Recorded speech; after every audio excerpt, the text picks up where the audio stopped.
A reference to a car crash that killed a Navy officer. Pearl Harbor, Hawaii on Wednesday, and today in Pensacola, Florida. Those are two shootings that he's referring to in the statement. These acts are crimes against all of us. Fox's Jennifer Griffin. In the Pearl Harbor shooting, a U.S. sailor killed two before killing himself. There are now reports he'd been accused of minor misconduct and was undergoing counseling. President Trump's lawyers are asking the U.S. Supreme Court to prevent records held by two banks from being turned over to congressional committees. Today's filing seeks a hold on a ruling made earlier this week by a federal appeals court directing Deutsche Bank and Capital One to comply with House committee subpoenas. America is listening to Fox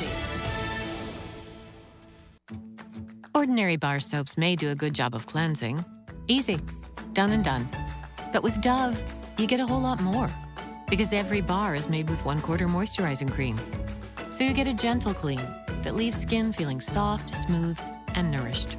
Upgrade to Dove, the bar that gives you more. It cleanses and cares. Plus, it's #1 recommended by dermatologists. Now that is money well spent. Dove. Get more from your beauty bar. There's an app to save on flights, an app to rent a bike, and an app to help you save for driving safely. The Allstate app gives you real-time driving feedback with DriveWise, giving you the power to lower your insurance cost. In fact, safe drivers can save 40% or more. Connect and save with DriveWise. You're in good hands. Download the Allstate app today. Savings may vary by state and driving behaviors. Subject to terms, conditions, and availability. Use of Allstate Mobile with activation of DriveWise required. Allstate Fire and Casualty Insurance Company and Affiliates, Northbrook, Illinois. An out-of-business political consulting firm is being accused by federal regulators of deceptive practices. It's the same firm involved in privacy violations that led to a record fine against Facebook. A unanimous opinion from the Federal Trade Commission finds Cambridge Analytica, a now defunct British political firm, deceived consumers about data collected from Facebook and used for voter profiling and targeting.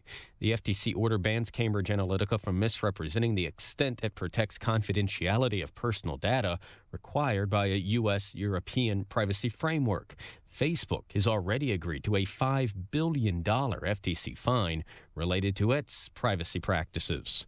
On Capitol Hill, Jared Halpern, Fox News. Federal health officials investigating a nationwide outbreak of vaping-related illnesses are listing the vape brands most commonly linked to hospitalizations. Most of the nearly 2,300 people who have suffered lung damage were vaping liquids that contain THC. Dank Vapes was the brand used by 56% of those hospitalized nationwide. It's not a licensed product coming from one business. Rather, it's empty packaging that can be ordered from Chinese internet sites. Workers at a popular coffee chain are celebrating a change in policy. Starbucks serves up changes to its dress code rules, allowing workers, a.k.a. its partners, to wear one facial piercing as long as it's no larger than a dime. Employees previously allowed to showcase a small nose stud, but no septum piercings or rings. Workers are applauding the move, calling it the right thing. One sharing celebration emojis, posting, "We can wear nose hoops now." A Starbucks rep says the move was based on feedback, adding in a statement, "We believe the Starbucks experience is best delivered when partners can bring their whole selves to work." Fox's Kristen Goodwin. The Dow's up 335. Lisa Brady, Fox News. With your KVFD news update, I'm Rob Jones. Investigators have released the name of the man they believe killed a woman outside a bank in Laverne Wednesday morning. According to the Kossuth County Sheriff's Department, 35-year-old Valentino Williams of Coralville has been charged with first-degree murder and first-degree robbery. Williams was taken into custody about an hour after the shooting after law enforcement stopped the vehicle he was driving in the northbound lane of I-35 near mile marker 158. Witnesses had advised law enforcement of a black SUV with no front license plate leaving the scene of the shooting and heading east out of Laverne at a high rate of speed. Investigators say Williams fired multiple shots at the victim, who was identified as 43-year-old Algona resident Jessica Weishauer. In sports, high school basketball on the agenda for the Alpha Media family of stations tonight. On 92 Rock, the Fort Dodge Dodgers are on the road taking on Ankeny. The Dodgers coming off a trip to Des Moines-Lincoln. The Dodgers girls team with a win against Des Moines Lincoln to open their season on Tuesday night, and the boys fell to Des Moines Lincoln after beating Indianola Monday night. Dodger boys coach Tom Daniel says that his team is looking for consistency and improvement game by game. And I think consistency is something that we got to work for, but we just really weren't very good in any of the phases of the ball game against Lincoln, so we got to improve that for Ankeny here moving forward because they're a quality ball club. The girls' game scheduled for a 6 p.m. pregame and a 6:15 tip-off with the boys to follow. Over on Snowy 99.7, join Greg Woods on the call as the St. Edmund Gales are at home hosting Hampton Dumont Cal. A boys and girls doubleheader tonight. Girls pregame scheduled for 6 p.m. with the boys to follow. The third-ranked Fort Dodge wrestling team opened their season with a 43-28 win last night over fifth-ranked Ankeny Centennial. The Dodgers won 8 of the 14 matches, including the first 5 matches of the night. Dodgers senior Levi Igley returned to action after missing all of last season with injuries. He won his match via pinfall in the 195-pound weight class. The top-ranked wrestler in the state at 120 pounds, Drake Ayala, also got a win 21-6. Teammate Carson Taylor, who is the defending state champ, got a pinfall win in his 126-pound match. The Dodgers will be back in action today and tomorrow at Independence for a 2-day tournament. For KVFD from the Jerry Sheeter Newsroom, I'm Rob Jones. Here's the AM 1400 KVFD weatherology forecast. Skies will become mostly sunny here for this afternoon with a high into the lower 30s. Winds out of the north of 5 to 10 miles per hour. For tonight, mostly clear and a low near 25. By Saturday, sunshine and breezy, high of 44 degrees. Then by Sunday, mostly cloudy skies, we'll see a high of 43. From the Weatherology Weather Center, I'm meteorologist Jennifer Wojcicki. Currently, it's 30. PrEP is HIV prevention in the palm of your hand. One pill, once a day, can lower your chances of getting HIV. PrEP provides a high level of protection against HIV when taken every day. While on PrEP, you should visit with your healthcare provider every 3 months. With Iowa TelePrep, you can do that on your schedule, on your terms, from wherever you're most comfortable. You'll visit with a pharmacist using a private, confidential app on your tablet, smartphone, or computer. And medications are delivered right to your home, quickly and privately. My PrEP keeps you healthy. My PrEP is peace of mind. My PrEP is safe, easy, and delivered. It's accessible, and it's confidential. My PrEP is affordable. It's freedom. My PrEP is responsible. Iowa TelePrep is here for you. PrEP, HIV prevention in the palm of your hand. One pill, once a day to lower your chances of getting HIV. For more information about PrEP and how to get started with Iowa TelePrep, go to prepiowa.org. That's prepiowa.org. Michael Devine, the Doctor of Truth. Does anyone have anything they'd like to confess? That AM 1400 KVFD. That's right. This is AM 1400 KVFD, the voice of Fort Dodge. And of course, I am the Doctor of Truth. We join now a actual doctor, and that is Dr. Lee Heeb, who is an orthopedic surgeon. How are you, Dr. Heeb? Well, I'm as that they said in that movie years ago. I'm mad as hell, and I'm not going to take it anymore. Yeah. What's the problem? Well, you saw that they arrested this woman in Des Moines right. for selling CBD. I She's been selling it for a long time. Okay, and I guess several others got arrested.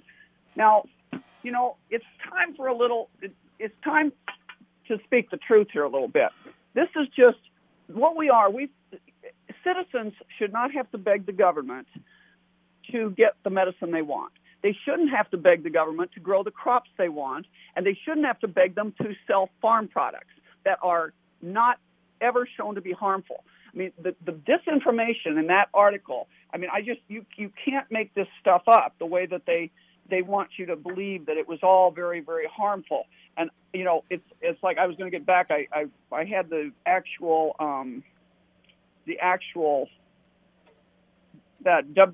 I can't find it right now, but the thing from the Des Moines Register or wherever, the news on the article, and there's just such government babble about this. They say, well, if you buy that over-the-counter stuff, it just may not be safe. And there could be problems with that. You really need to go through your doctor, and you need to go through the dispensaries that we've set up. Read between the lines.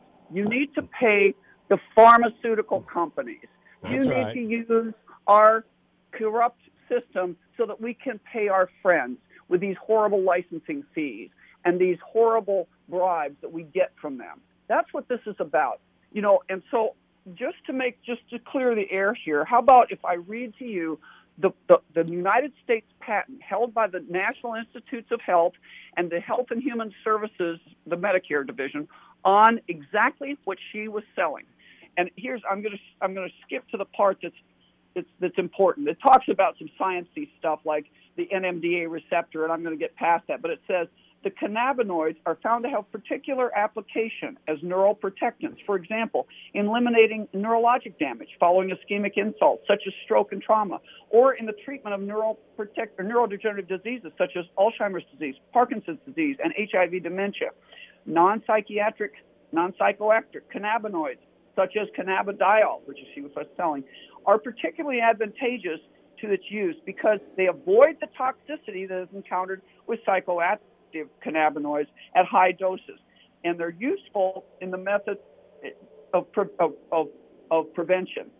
Okay. A particularly disclosed class of cannabinoids useful as neuroprotective antioxidants is Formula 1, whereas the R group is blah, blah, blah, blah, blah. But basically what they're talking about here is they're not talking about an extract. They are talking about the multiple cannabinoids found in the over-the-counter type CBD, what we call full-spectrum cannabidiol.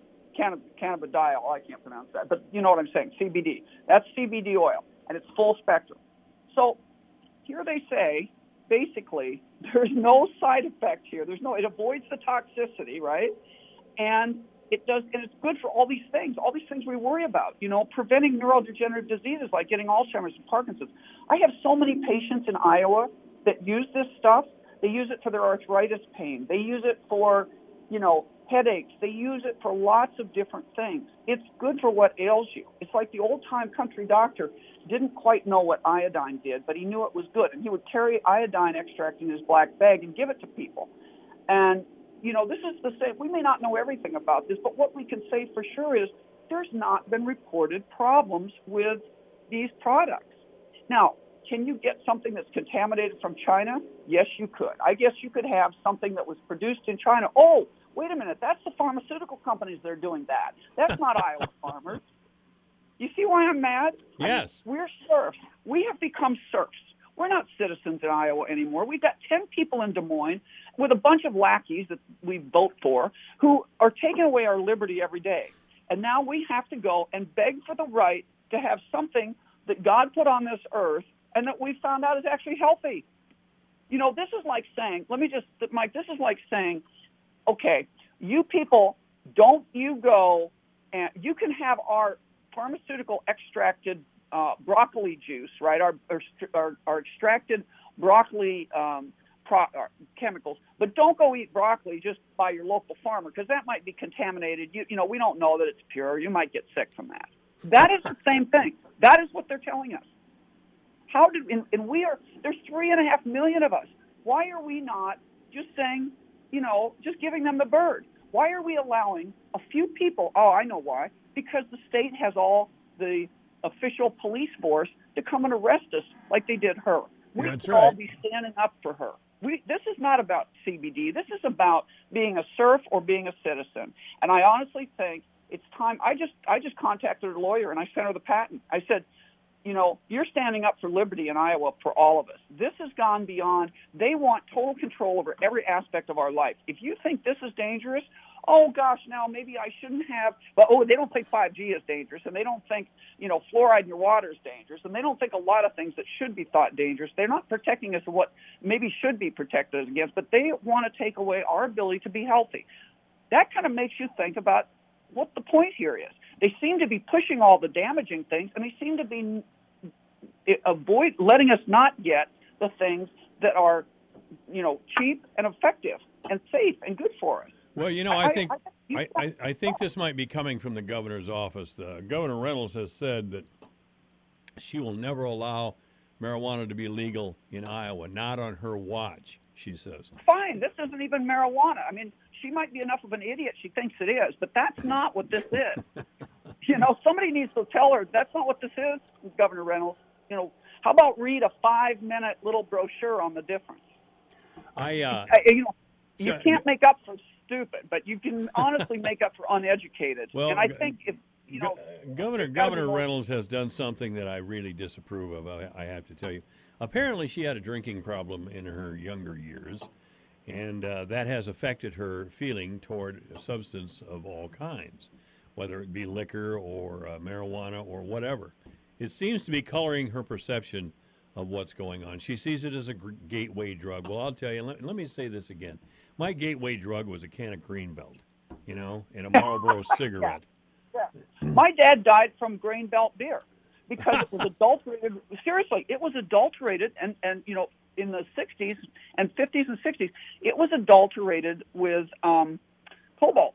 They used it as a foaming agent, and he died of cobalt cardiomyopathy because it's cumulative. It's not that you had to drink a lot of it at any one time, but over 20 years of drinking Grain Belt beer, they never could find out why he had cardiomyopathy, but several years later in medical school, I saw the articles come out about it, and I'm sure that's what it was. Cobalt. So, honestly, there's lots of dangerous things in the world, but the role of government is to not put us in a bubble and tell us what we can have and what we can't have based on their idea of what's safe. Keep in mind, these are the people that are forcing vaccines that have been found to have a complete fetal damaged human genome in them. They're forcing our children to be injected with fetal tissue. That's not an exaggeration. Come on now. And they're forcing doctors to give their patients statin drugs, which has been shown in multi-center studies not to benefit your cardiac risk and to, now some cardiologist is going to come and shoot me for saying this, but they can look the study up. It was a 17-country study, and it said what I've always thought. This just doesn't make a lot of sense, but it makes a lot of money for the drug companies. And it has side effects. I see the side effects of statins all the time, and the cardiologists don't because they don't see those side effects. They're neurologic side effects, But I'm just saying, they're willing to push those things on us for money. And you might be right. This might be her little heartfelt, black spot in her education because of her personal history. Right. But I suspect that it has to do with money because let me just point out. Oh, that's in there, no doubt. Oh, it's a big deal because if you were allowed to go and buy CBD over the counter, who would benefit? Only the people who would benefit were those little small businesses that the Republicans always proclaim to want to support, right? Mm-hmm. Like this small business in Des Moines. But if you buy it at the state-run dispensary, just like we used to have remember we had state we still have a state alcohol commission thing. Things have to run through the state. They get their chop. Lots of money runs through that. And remember how you had to go to a lottery to become a farmer of this stuff, and to do that, you had to pay out a big, big bunch of money, and you might not get that back if you didn't get drawn in the lottery. There's lots of money going through the hands of the government on that. Oh, there's probably no doubt. Pockets privately of people. In Well, other words, you have a system where only your favored few can dispense it, and only your favored few can grow it. How do you spell corruption? I'm sorry, that's too much money in too few hands with a direct conduit to the governor's mansion. I'm not saying she's corrupt. I'm not saying she took money directly. But she's a politician. She's a politician. She's a politician, and by definition, she's at risk for that.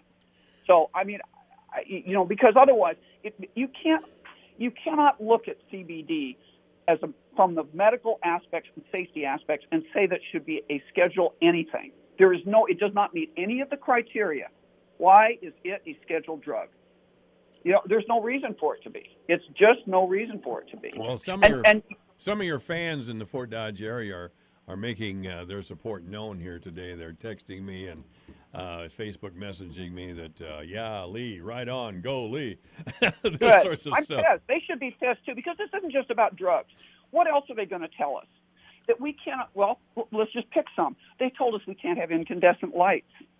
And then they forced us to use those highly toxic mercury lights. It's on and on you can go, and you have to ask yourself, which is funny. I've got a side-by-side comparison between what the FDA and DEA says about drugs and what the HHS and NIH says, okay? So the FDA and DEA say, Schedule 1 drug. Now, this is cannabis, so, it's not just, now they're talking marijuana, but it's not just marijuana. They're saying Schedule 1 drug because they put CBD in this thing too. High potential for abuse. And then it says But the NIH says no signs of toxicity or serious side effects have been observed following chronic administration, even when given in large doses. Okay? And then B says, the FDA and DEA say, no currently accepted medical use. And the NIH says, neuroprotectant, anti-epileptic, anti-anxiety, use for prophylaxis and treatment of disease. And then, prophylactics. Prophylaxis for treatment of neurological. Oh, prophylaxis. And so, prophylactic to prevent, not the kind of one you're kind of thinking of. So let me clarify that. Yeah, great. It means to protect you against neurologic disease. I mean, you can't, and they have all these papers to support that, but the FDA says there's lack of accepted safety for use of the drug or other substance under medical supervision. So they only accept it under medical supervision. So if you want to be particular about this, they're violating federal law just having a CBD dispensary. So I suppose that's the truth. Technically true, which I'm proud of them for at least doing that. But I think our spineless, as a spine surgeon, I'd offer to give them a spine, but they never take me up on that. Our spineless representatives and state senators have got to start standing up for the liberties of the people they represent instead of constricting our lives to smaller and smaller little bubbles in which we're supposed to live. I would agree 100%. As a matter of fact, I talk with our Republican legislators every now and then, and I'll talk with them more as the session starts right after the first of the year. But there is a real sustained group of a campaign by a group down there in Des Moines who does not see marijuana as harmless. They think it's akin to heroin or cocaine, or at the very least a gateway drug, and they have these agonizing personal stories that tell us that when a loved one, a son, a daughter, started smoking marijuana, and then they had all kinds of drug problems, and it's terrible to listen to. And they really equate what that lady was selling in Ankeny with their loved one's problems, and it's just not the case. No, and let's be clear, CBD is not marijuana. But even if you're going to look at marijuana, I mean, okay, how many motor vehicle accidents do we see with alcohol versus marijuana? How many wife beatings do we see with alcohol versus marijuana? Stabbings, shootings, mayhem. I'm going to tell you, if you're going to make this point, then why are they not out to be prohibitionists of alcohol again? Right? I mean, let's just be honest. If they're going to do that, then they better prohibit alcohol, because it's a lot worse. I have said that for years. There's tons of things that are worse. There are so many things that are worse than marijuana. Alcohol being the main cause of a lot of problems in our society. And they're talking about going after, they're not necessarily our Iowans, but I've heard people talking about, I don't like cigarette smoking, but and I grew up in a household of smokers, and it wasn't good for me health-wise, I'm sure. But the point is that they're talking about going into people's homes to prevent them from smoking in their homes to protect their children.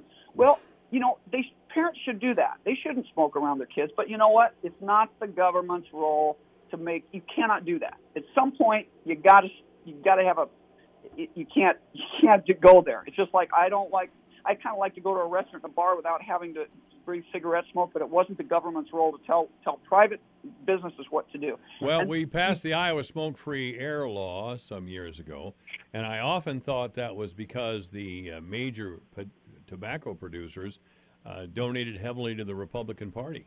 And the trial lawyers who made a pile of money suing the tobacco companies are, of course, big contributors to the Democratic Party. That's a part of that whole thing that never gets talked about. Yeah.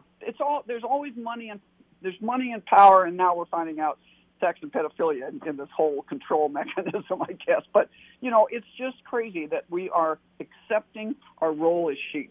That's what I'm feeling. I feel like if we don't stand up at some point, we're going to have nothing left.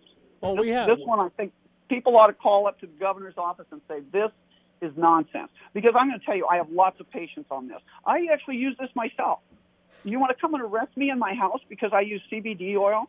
I have a weird condition, and it's this paroxysmal pain that has to do with the spasm, and I won't go into the private part involved here, but too much information, but it's just miserable. And it happens, it's rare, and honestly, I think I figured out what might be causing it, but I've had it for 20 years. And up until now, the only thing that would get me back to sleep and get this to be gone is a narcotic of any strength, any type. So somehow it's not dose related. It's somehow related to a spinal cord reflex that I get this spasm. But anyway, I don't want to take, it doesn't help me if I have one of these things at 4 in the morning because I can't take a narcotic and go and be functional at work. So anyway, the bottom line here, and I don't like to take narcotics, but the functional thing is I take a little CBD and it's gone in 5 minutes. Really? So there's no way, and it's been so consistent that I know that's right. It's not, I tried it on myself. But I have patients come to me all the time that want to know about this and want this. So this is the other thing is the tragedy about this is that the neurosurgeon that told me about the patent and gave me the number so I could look it up also reported on the benefit to people like high school football players who've had concussive injuries and brain damage, our soldiers coming back from wars, our stroke victims, like it says in the patent.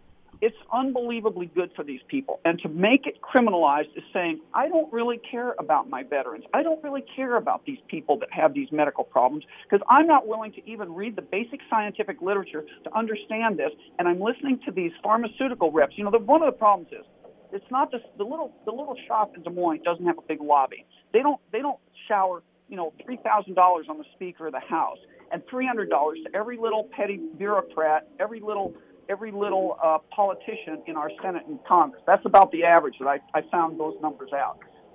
They go around all the time, and then they get access. $300 to a local, representative is, a fair donation. So that gives them access to go and propagandize that representative about their products and against the natural act, the next options, the natural no pharma options. And I'm sure that's what happened to the governor. I'm sure she's listened to the big pharma guys. I'm sure she's listened to the big lobbies. But it's time she listened to the people. I hope so. Dr. Lee Heeb has been our guest. Thank you so much, Lee. I'll go calm down now. All right. I appreciate it. As always, great to talk to you. This is AM 1400 KVFD, the voice of Fort Dodge. Divine Intervention is online at yourfortdodge.com, on Twitter at JMike1400. It's 228. Hey guys, this is Larry King. Are you sick and tired of prostate pills that don't work? I've got great news for you. I had prostate problems that were driving me nuts. I tried several different natural products. None of them worked. One day I heard about Prostagenics. It beat over 157 other prostate supplements in independent lab tests and was rated #1 most powerful prostate supplement in the world. So I got some Prostagenics and boy, am I glad I did. Now my prostate troubles are a thing of the past. I sleep like a champ. I feel like I did 20 years ago. Do yourself a huge favor. Do what I did and get yourself some Prostagenics. Prostagenics comes with a 90-day money-back guarantee, so you can order absolutely risk-free. So go online or call 800-600-2020. 800-600-2020. If you call in the next 6 minutes, you can get a free bottle with a Larry King TV special. 800-600-2020. Pick up the phone right now. Have you ever wondered how the brain works? What makes us tick? Join me, Greg Woods, every Wednesday morning for all the latest news on the brain, on aging, and the science behind it all. It's The Mind Boggles, every Wednesday morning at 8:30 on AM 1400 KVFD. Ladies and gentlemen, are you ready? Alpha Media presents Elvis.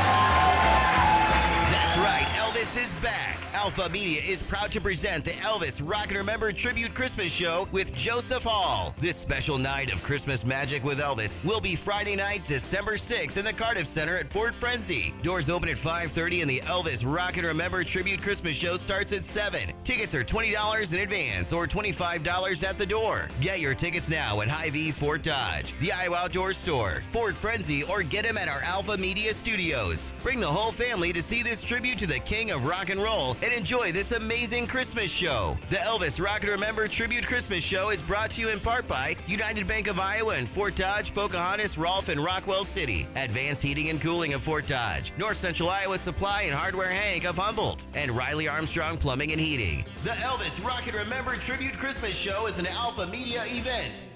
With your KVFD news update, I'm Rob Jones. Investigators have released the name of the man they believe killed a woman outside a bank in Laverne Wednesday morning. According to the Kossuth County Sheriff's Department, 35-year-old Valentino Williams of Coralville has been charged with first-degree murder and first-degree robbery. Williams was taken into custody about an hour after the shooting after law enforcement stopped the vehicle he was driving in the northbound lane of I-35 near mile marker 158. Witnesses had advised law enforcement of a black SUV with no front license plate leaving the scene of the shooting and heading east out of Laverne at a high rate of speed. Investigators say Williams fired multiple shots at the victim, who was identified as 43-year-old Algona resident Jessica Weishauer. In sports, high school basketball on the agenda for the Alpha Media family of stations tonight. On 92 Rock, the Fort Dodge Dodgers are on the road, taking on Ankeny. The Dodgers coming off a trip to Des Moines Lincoln.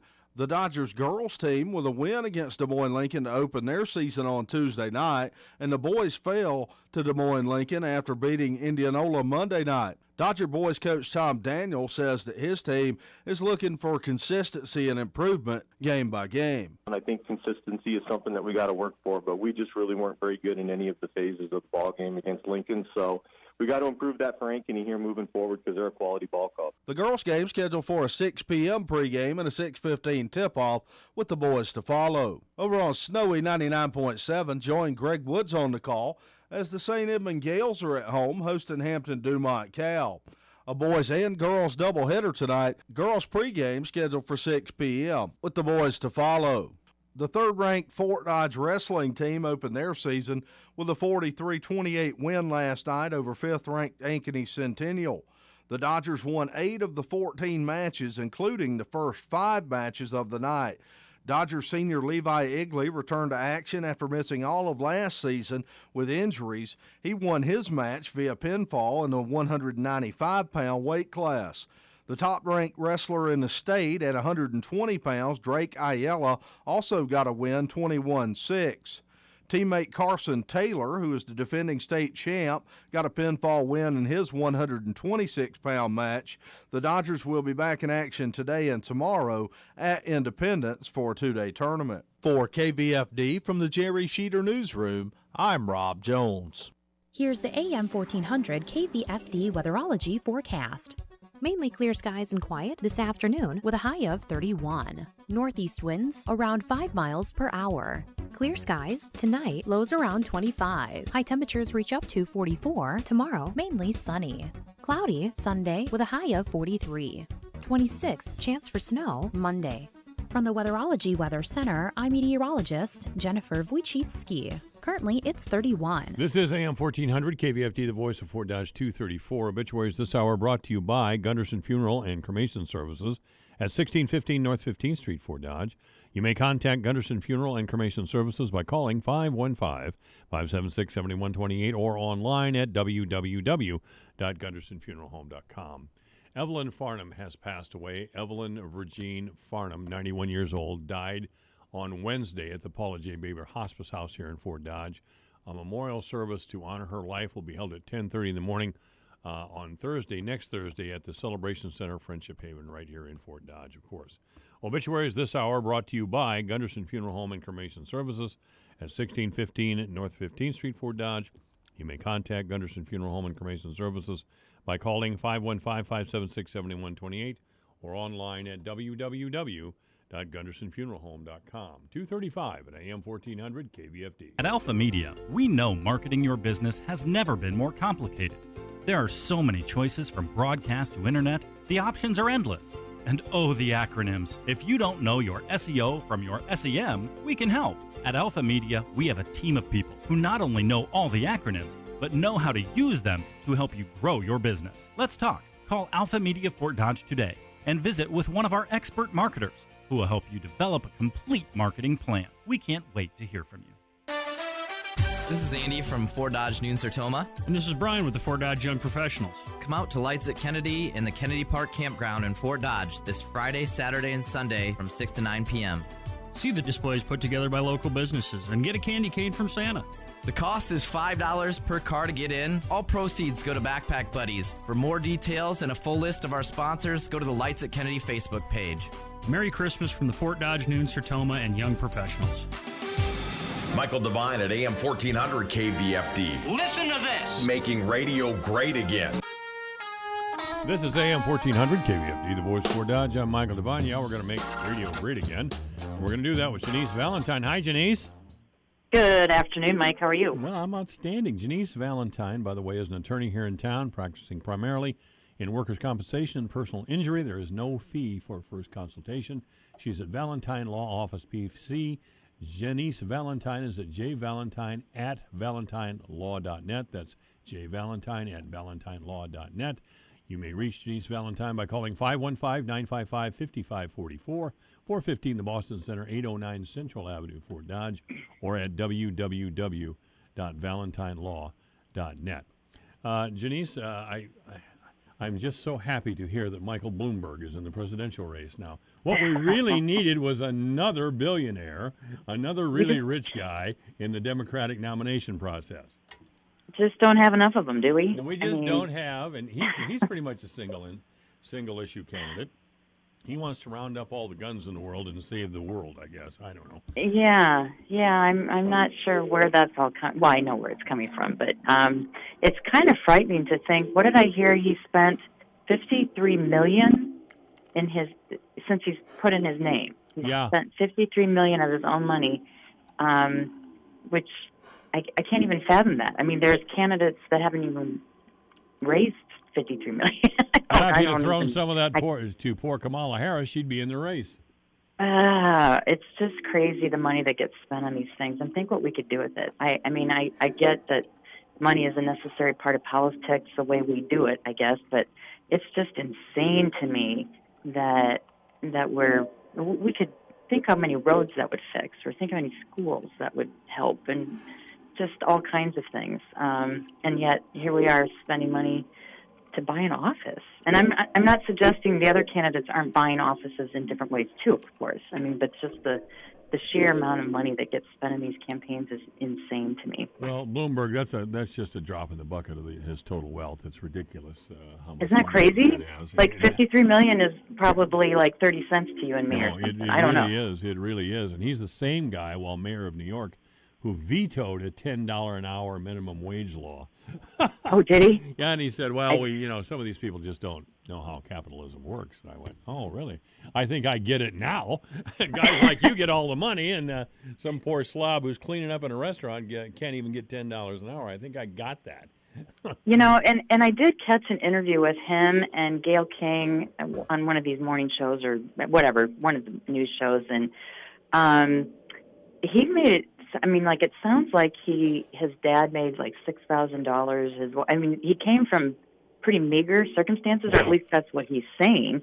So I don't even really know how he made his money. I guess I haven't investigated him because I'm not that interested in him as a candidate. But yeah, I find I do like somebody that's made their own way. I think that's a different story than some people in politics where, either because of your name, and there are political names, the Kennedys, the Bushes, there's just political names out there.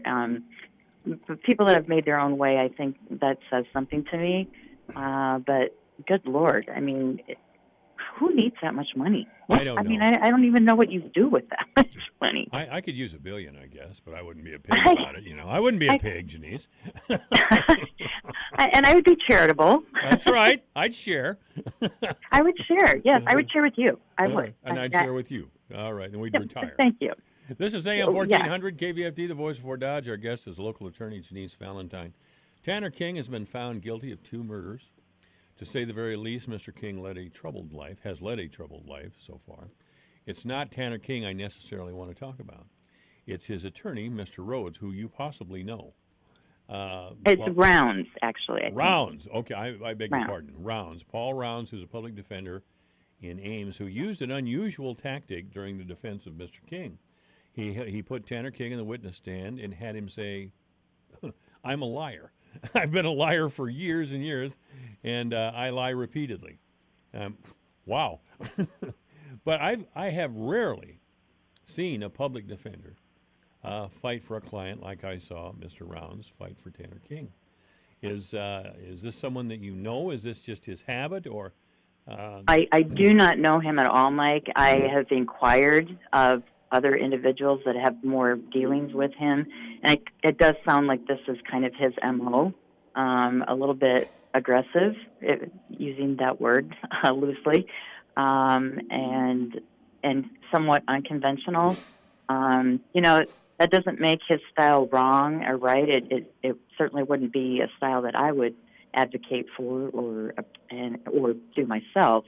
But that's to each their own, and I'm sure he's found success in ways that support doing that. But he is an interesting character in that whole proceeding, and I'm sure. I guess I shouldn't say I'm sure. My hunch is that sometimes those tactics wear thin with a jury. Boy, there was a big fight. I know that over practically everything. The state's prosecutor and Mr. Rounds were going at it back and forth across when they were at the table. We were at the defense and prosecutor in the prosecutor's table when they weren't even in front of the court. They were just bickering back and forth all the time. And I thought, my God, what are you guys doing here?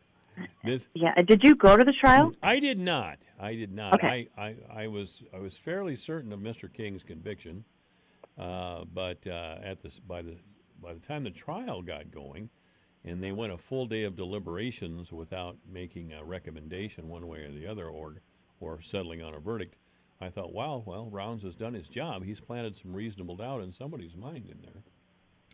And he did not, from my understanding, he did not necessarily argue that Mr. King was not guilty. He argued that the police were wrong in some way, especially Larry Hedlund here in town. The police were wrong in some way, and they focused on Mr. King because they didn't like him, and they were going to put him away, and all these sorts of things. It seemed like the police were on trial again. I don't disagree with what at least was reported. I did not go to any of the trial either, so I'm relying on what was in the messenger for what I know about the case and what happened in the courtroom. But I would agree with you. And, I think we need to make sure we hold public officials accountable, and they need to follow the rules and follow the law because our system depends on that. Yet it is unfortunate when they do the right things and are still attacked for doing their job and being made to, there's nothing worse than knowing you did your very best and still being crucified for it.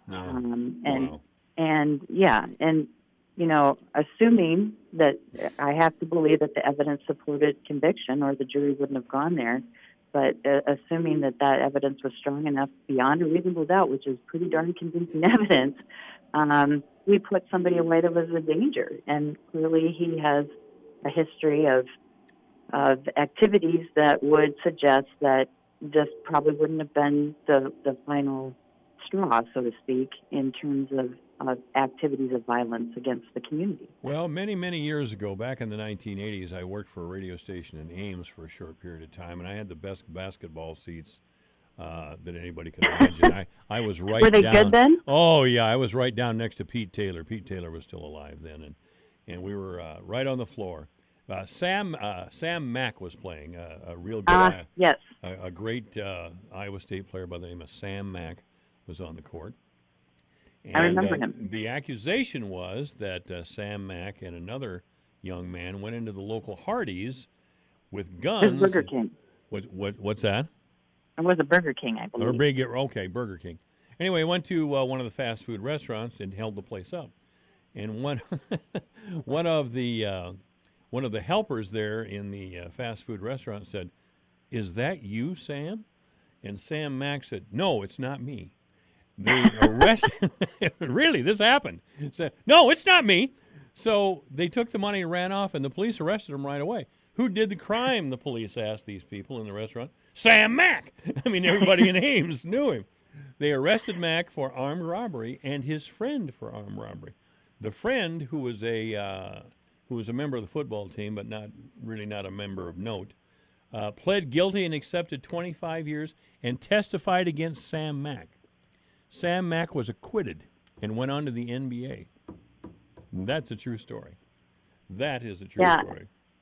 Yeah, kind of wild. And a note to listeners: if you're, close to 7 feet, you're going to be noticed. Like, you shouldn't be committing crimes. You really shouldn't.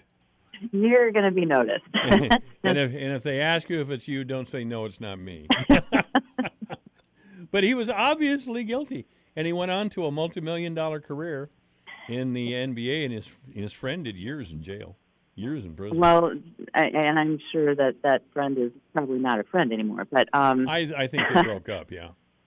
Yeah, but it does also highlight where sometimes it's hard for individuals to set aside. I don't know how else to put it, but just like stardom, white liberal guilt. I think that's that. I was wondering that. Of course, I'm always suspicious of these sort of things. That when the King trial was moved down to Ames, they thought they would find a more sympathetic and more liberal jury, perhaps in Story County rather than Webster County. Webster County was out, obviously. Everybody had heard of the crime. His name had been in the paper, not for this crime, but for others for a long, long time. Right. We knew who he was, and there was too much against him here in Webster County. We had to move it out of Webster County. It was absolutely the right thing to move that trial because that would have been grounds for reversal, if they would have proceeded with it. And with all the publicity that went on with that situation, and as you've mentioned, previous situations, that's just too much baggage for anyone that was being honest. And I'm glad to hear our jurors who were being honest and saying, I know stuff. Because, you could end up in situations where somebody kind of wants to be honest. Yeah, well, and there was jury tampering going on. I mean, it was just a mess. Just an absolute mess. People were being bribed, and, it was just ridiculous. Yeah, and you don't need that to be placed on. I mean, that's just not safe for jurors then in that situation. It's not where anybody wants to be. So, but is there any plausible explanation for the acquittal of Sam Mack other than there were some people on the jury who just couldn't bring themselves to convict a well-known black basketball player in Ames, Iowa at that time? Well, let's talk to the O.J. Simpson jurors. I don't know. I mean, I just think that there's a star factor that there are individuals that are just not compelled to hold some people accountable. And, we see it. The NFL is a perfect example. I mean, the NFL is what? It is a perfect example. I mean, they don't... This isn't. There's so many examples in the NFL where it's not a he said, she said. It's on videotape. It's on camera, God. and they look the other way.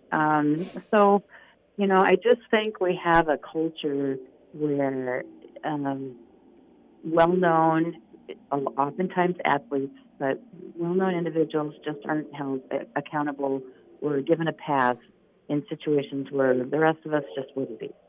I do want to ask your opinion on an incident that happened a few years ago, as long as we're going down the NFL route. Joe Mixon is a running back now for the Cleveland Browns, I believe. And when he was still in school, about to be drafted into the NFL, there was video of him entering a restaurant. He had been out with some other young people, and one of the white girls there with him. She seemed like a very aggressive woman. And she started yelling at him and hit him a pretty good one a couple of times in the face. Well, Joe Mixon backs up and clocked her. I mean, he hit her. He hit her like a man hits a man and knocked her unconscious. It was not pleasant to see. But the whole world came down on Joe. And I was in full agreement in that you never treat a woman like that.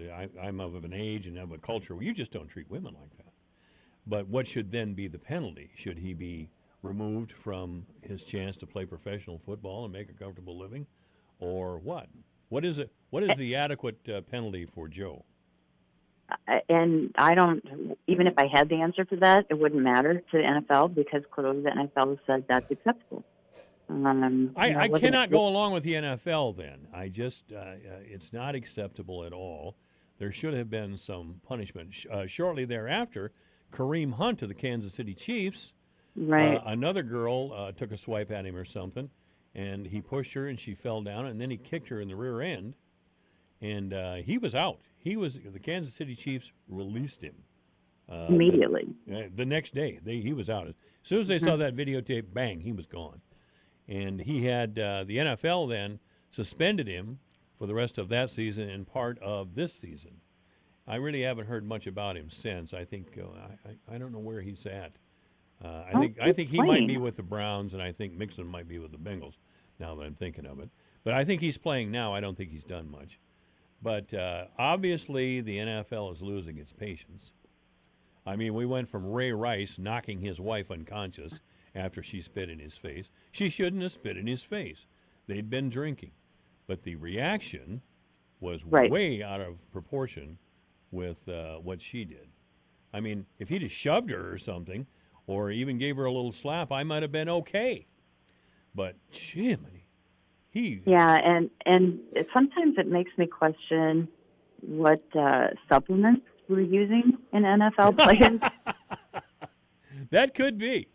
Well, now that I've said it, I've given her a little slap. Like you just said, the reaction to some of these things now, and maybe some of these guys just have anger issues, period, but it does make you question when the reaction to something not huge. Again, nobody should spit in anyone's faces. That's stupid. But that's the reaction to that was way over the top. My God! Again, he could have killed her. He could have killed her. He really could have. He's a big, strong guy. Yeah. Well, I wouldn't want to be in an elevator with him. Yeah. Oh God, I wouldn't want to be. Both of us, we'd both get beat up. But now that I've said I wouldn't have been surprised if you'd have gave her a little slap. Let me clarify that before Twitter goes crazy. What I mean, it would be just a reaction to being spit on, a push, a slap, or something, just I could have understood that reaction. But no, I don't think I would have done it even then. I'd have grabbed her by the arms or something. I don't know what I would have done. I was never faced with a situation. I'm certainly at this age. Yeah, let's go ride in these elevators. I really do think the NFL is losing patience. And the excuse all along has been, well, some of our athletes come from troubled backgrounds and very poor neighborhoods where this sort of thing is permitted. And that, by the way, is correct. But it hasn't always gone very well. Lawrence Phillips played for Nebraska. And he was a very violent man. He climbed into his ex-girlfriend's bedroom at 2 a.m. She lived on the second floor. And somebody by the name of Scott Frost was in bed with her. And he grabbed his girlfriend and drug her down the stairs 2 flights by her hair and beat her up in the street. And Tom Osborne kept him on the team. See, that's where it starts. Yeah. Well, maybe it doesn't start there. But, I mean, that's where you get the pass.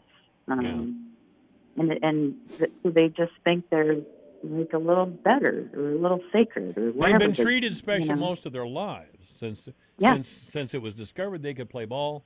They've been treated special. Yep. Yeah. Lawrence Phillips came to a bad end. He didn't play long in the NFL, and he died in prison. So it was not a happy life, and there was probably no saving the poor guy. Regrettably, he did some very bad things. He beat up a number of women over the years, but at least the NFL is getting the message. I think society has moved. You think they are? Well, I think society has moved. I mean, I have granddaughters. Somebody hit them, I don't know what I'd do. I don't. Some man hit them like Ray Rice hit his wife. Man, I don't know. I still think the NFL is pretty deaf, and clearly it matters how talented you are. Yeah. Not that you don't have talent. If you're in the NFL, period, you have talent. And it's a silly game anyway. We teach them to hit each other as hard as they can, and to be so aggressive that they're out of their heads. And then we tell them, okay, you're leaving the football field now. Turn it off. Yeah. Well, but you do. You need to do that. I mean, that's part of your job. That we all have jobs, and we have to leave them behind in certain ways. So for them, yes, they need to be killer on the field. But once you take that helmet off, Yeah. You have to be a human being. Well, So I'm sure that that's that my holds. job. I'm sure that holds true in your profession. You haven't sued your husband lately, have you? Not recently, no. You're no. thinking about it. Though, right? You're thinking about it. I would just like to inform Janice and everyone that Iowa did, in fact, beat Nebraska last weekend on a last-second field goal. Wow. Was that awesome? That was pretty That was awesome. awesome. You know what's not awesome is, and I know we're shifting gears here, but the new basketball rules, some of these new rules, have you heard about some of these? I hate them. They have a cylinder rule now where apparently, what was the first thing you were taught when you were taught basketball? Once somebody picks up their dribble, what are you supposed to do? When somebody picks up the dribble? Yeah. Well, guard them. Yeah, and close, right? Right. You want to smother them so they can't see to pass. Well, apparently, you can't get too close anymore. Like that, they're worried about elbows in the face. That's the explanation that I've been able to unearth. But it's Oh, God, put on a pair wait a of minute, diapers, you can't will you, guard kids? anymore? Oh, God, put on a pair of diapers. I mean, geez. I'm just frustrating. Yeah, there's a whole slew of them, but that's the one that I think is the most troubling to me. It's like that we're taught that since whenever we start playing basketball. I mean, that's true. That's absolutely true. Are told. Janice So, Valentine. but yeah, the Nebraska game was awesome. Yeah, it was awesome. Janice Valentine has been our guest. Thank you, Janice. Thank you. Have a great weekend, Mike. You too. This is AM 1400, KVFD, the voice of Fort Dodge. The bakers of Country Hearth Breads want to put a little more jingle in your holiday this season with Lofi's Holiday Sweepstakes. Lofi will be giving away 2 $500 prizes and a grand prize of $1,000.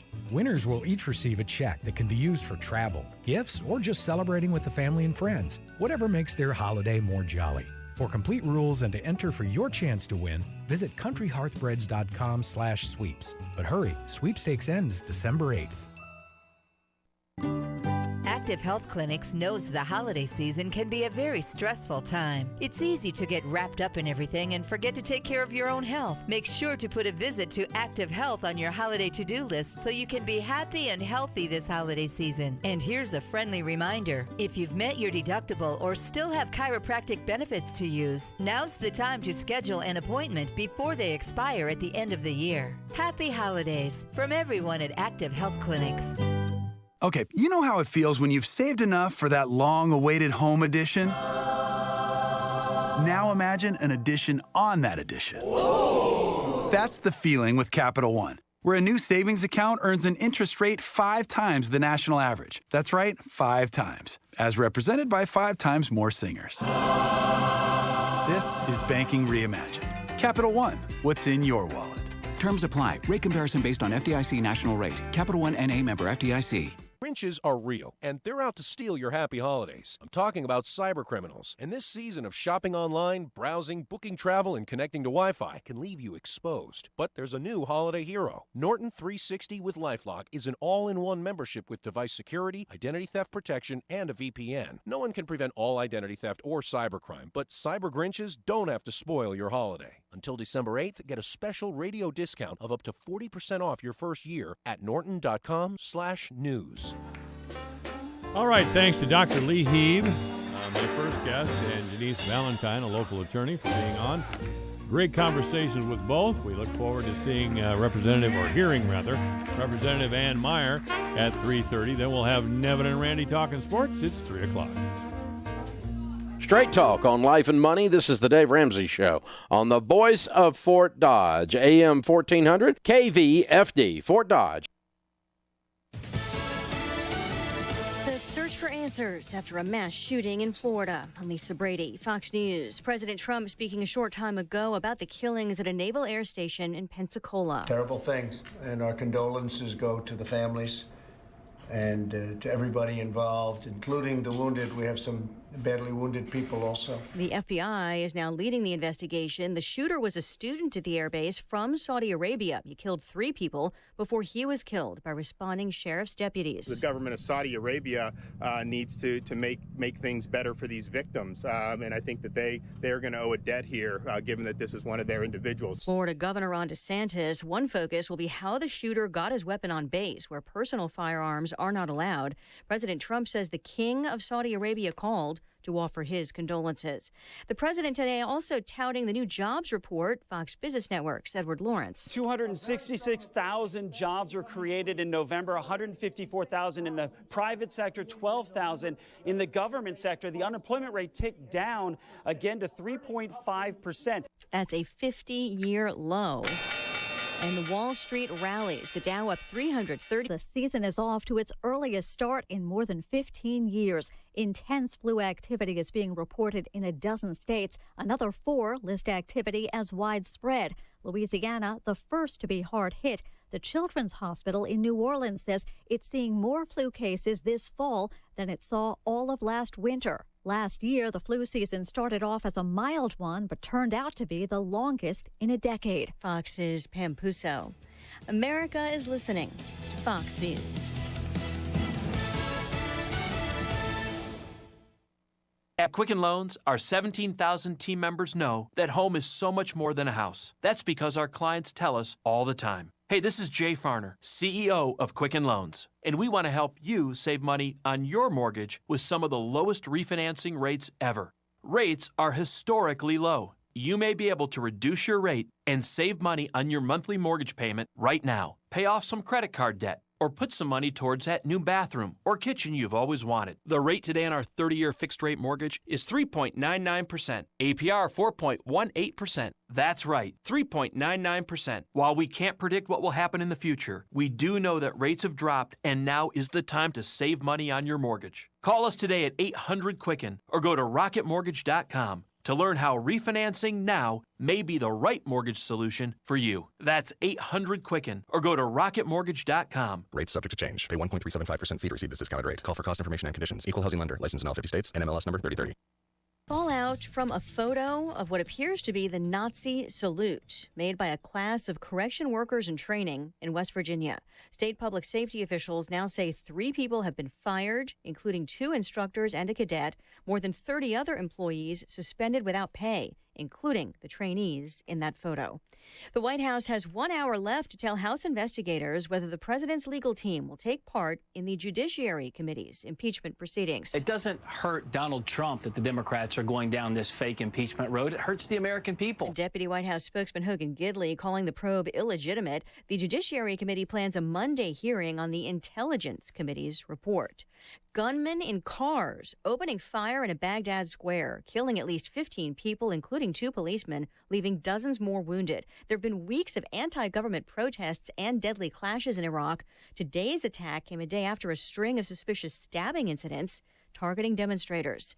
A transit strike stretching into a second day in Paris, keeping most trains and subways shut down as unions put pressure on the French president to abandon pension reforms. Traffic is at a virtual standstill. Versailles and the Eiffel Tower have been shut, and the Louvre is telling visitors to expect major delays. Some 800,000 people participated in the protest on Thursday, and that led to violent clashes with police in some parts of the city. Government officials say they understand the frustration, but stand behind the proposed reforms. Fox's Benjamin Hall. Talks around the clock on phase 1 of a trade deal with China. We are close. We're not quite there yet. The president has characterized these talks as constructive, and I don't want to make any forecasts about any dates. There's no arbitrary deadlines, never has been. National Economic Council Chairman Larry Kudlow says they're taking it a day at a time. Again, Wall Street focusing on the big jobs report. The Dow, S&P, and NASDAQ all up more than 1%. Lisa Brady, Fox News. With your KVFD news update, I'm Rob Jones. Investigators have released the name of the man they believe killed a woman outside a bank in Laverne Wednesday morning. According to the Kossuth County Sheriff's Department, 35-year-old Valentino Williams of Coralville has been charged with first-degree murder and first-degree robbery. Williams was taken into custody about an hour after the shooting after law enforcement stopped the vehicle he was driving in the northbound lane of I-35 near mile marker 158. Witnesses had advised law enforcement of a black SUV with no front license plate leaving the scene of the shooting and heading east out of Laverne at a high rate of speed. Investigators say Williams fired multiple shots at the victim, who was identified as 43-year-old Algona resident Jessica Weishauer. In sports, high school basketball on the agenda for the Alpha Media family of stations tonight. On 92 Rock, the Fort Dodge Dodgers are on the road taking on Ankeny. The Dodgers coming off a trip to Des Moines-Lincoln. The Dodgers girls team with a win against Des Moines-Lincoln to open their season on Tuesday night, and the boys fell to Des Moines-Lincoln after beating Indianola Monday night. Dodger boys coach Tom Daniel says that his team is looking for consistency and improvement game by game. And I think consistency is something that we got to work for, but we just really weren't very good in any of the phases of the ball game against Lincoln, so we got to improve that for Ankeny here moving forward because they're a quality ball club. The girls' game scheduled for a 6 p.m. pregame and a 6:15 tip-off with the boys to follow. Over on Snowy 99.7, join Greg Woods on the call as the St. Edmund Gales are at home hosting Hampton Dumont Cal. A boys and girls doubleheader tonight. Girls pregame scheduled for 6 p.m. with the boys to follow. The third-ranked Fort Dodge wrestling team opened their season with a 43-28 win last night over fifth-ranked Ankeny Centennial.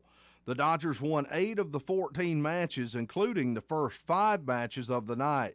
Dodgers senior Levi Igley returned to action after missing all of last season with injuries. He won his match via pinfall in the 195-pound weight class. The top-ranked wrestler in the state at 120 pounds, Drake Ayala, also got a win 21-6. Teammate Carson Taylor, who is the defending state champ, got a pinfall win in his 126-pound match. The Dodgers will be back in action today and tomorrow at Independence for a 2-day tournament. For KVFD from the Jerry Sheeter Newsroom, I'm Rob Jones. Here's the AM 1400 KVFD weatherology forecast. Mainly clear skies and quiet this afternoon with a high of 31. Northeast winds around 5 miles per hour. Clear skies tonight, lows around 25. High temperatures reach up to 44. Tomorrow, mainly sunny. Cloudy Sunday with a high of 43. 26 chance for snow Monday. From the Weatherology Weather Center, I'm meteorologist Jennifer Wojcicki. Currently, it's 31. 'Twas the night before Christmas, and throughout DSOC's house, the children were stirring, not because of a mouse. There were no stockings hung by the chimney with care. They had just left their home because they were scared. The children were snuggled up in a strange bed, hoping that Santa would know they had fled. They had been home like always and settled in bed when they heard the fighting, hurtful things being said. This time there was hitting and left a bad mark. They started crying. The dog started to bark. They snuck out of the house and ran to the neighbor. Upon arrival, asked for a favor. Will you call the police? This time was real bad. The nice policeman came and saw they were sad. They took them to DSOC to be safe at least. They won't be at home, but they'll have peace. They hope Santa knows to come here this year. This will help as they heal and bring them some cheer. The staff at DSOC just asked one thing: bring a toy for a child who came with nothing. We at DSOC thank you from deep in our hearts. You're making a difference for those making new starts. Merry Christmas and Happy New Year to all. The Fort Dodge Growth Alliance presents Holiday on Central Monday night, December 9th from 5 till 6:30. Kick off the holiday season by joining your friends at the public library. Watch Santa arrive on a Fort Dodge fire truck. Enjoy hot chocolate, hot cider, and treats, and listen to local choirs singing Christmas carols. Activities for kids include storytime reading, letter writing to Santa, pictures with Santa, cookie decorating, and craft making. All ages are welcome to Holiday on Central Monday, December 9th from 5 till 6:30 at the Fort Dodge Public Library. If you don't listen to him, you suck. He's sneaky, but he's right. Michael Devine at AM 1400 KVFD. This week on the Iowa Watch Connection. It's certainly very nice, but the day after you win one, you go back to work. And I think it's recognized as a significant achievement in journalism, whether you deserved it or didn't. He is an Iowa native who made his way to New York, but won his Pulitzer after coming back home. It's not as good as it was. On the other hand, there's some great social media journalism. There's great internet journalism. There's some good broadcast journalism. So yeah, there's always good journalism and there's always bad journalism. A Pulitzer for editorials, our topic this week. The Iowa Watch Connection is presented by the Iowa Center for Public Affairs Journalism, online at iowawatch.org. Here is Jeff Stein. We've been sharing the stories of Iowa's proud journalistic heritage with you on our program this year. Now the third in our trio of profiles of Iowa-based Pulitzer Prize winners. Iowa Center for Public Affairs Journalism Executive Director and Editor Lyle Muller has our story. In his office behind the grandstands on the third base side of Principal Park in Des Moines, Michael Gartner can show you a few treasures. There's the wine glass that Hall of Fame baseball player Ryne Sandberg gave him. Sandberg is a former manager of the Iowa Cubs AAA baseball team that Gartner owns. Baseball-related photos are on the wall, too, as are photos of Gartner's father along with other memorabilia. And there's that Pulitzer Prize that Gartner, known best for his decorated career in journalism, won in 1997 for editorial writing while he was editor and co-owner of the Ames Tribune. More on that later. Gartner's career includes time at the Wall Street Journal, also as editor of the Des Moines Register, which won some Pulitzers while he was there, the Louisville Courier-Journal as well, in addition to the Ames Tribune. He has been a news executive at USA Today and the Gannett Company that owns it and the Register. He's been president of the American Society of News Editors and president of NBC News. Also, he served on the Pulitzer Prize board from 1982 to 1992. That experience took him behind the scenes with the prizes that are 100 years old this year. How do you pick a winner when so many submissions are qualified? What rules exist for determining a winner? He got the inside skinny on that. On an off day for the I-Cubs, we sat down with Michael Gartner at the ballpark, and we asked questions. Is the Pulitzer Prize important? Can you put that into perspective, that importance? Is it an inside award for just journalists to care about, or should the public care? The last year you're on the board, you're automatically the president of the board. You have been, at least since Joe Pulitzer retired. And so it was my 10th year and I was the president. That also happened to be the 75th anniversary of the founding of the Pulitzer Prizes. So there was this huge event up at Columbia, huge dinner in which every living Pulitzer Prize winner was invited, and I think most of them showed up. And Russell Baker, the great columnist for the New York Times, gave the speech. And he was a very witty man and a wonderful man. And he got up, and he's this tall, kind of lanky guy, and he looked out over the audience and kind of touched his chin and looked out. And he says, "I know the first line of the obituary of every person in this room." And everybody laughed because that's the way it goes, you know. And Joe Smith, who won the Pulitzer Prize for X in 1952, died yesterday in Macon, Georgia. I mean, it's an obituary changer. Beyond that, I don't know. It's nice. It's certainly very nice. But the day after you win one, you go back to work. And yeah, I think it's recognized as a significant achievement in journalism, whether you deserved it or didn't. Sure, it's a nice thing. Is it something the public can relate to, do you think? I think so. I think that it's become automatic over these 100 years now. People know what it is, the Pulitzer Prize. Half the people mispronounce it as Pulitzer, but I think it's recognized, and I think certainly within the newspaper and communications industries, it's well recognized. What comprises a good Pulitzer Prize winning? Oh, I don't know. You know, that's a great question. The board, being on the board is one of the most interesting things I've ever done in my life, and I've had a pretty interesting life.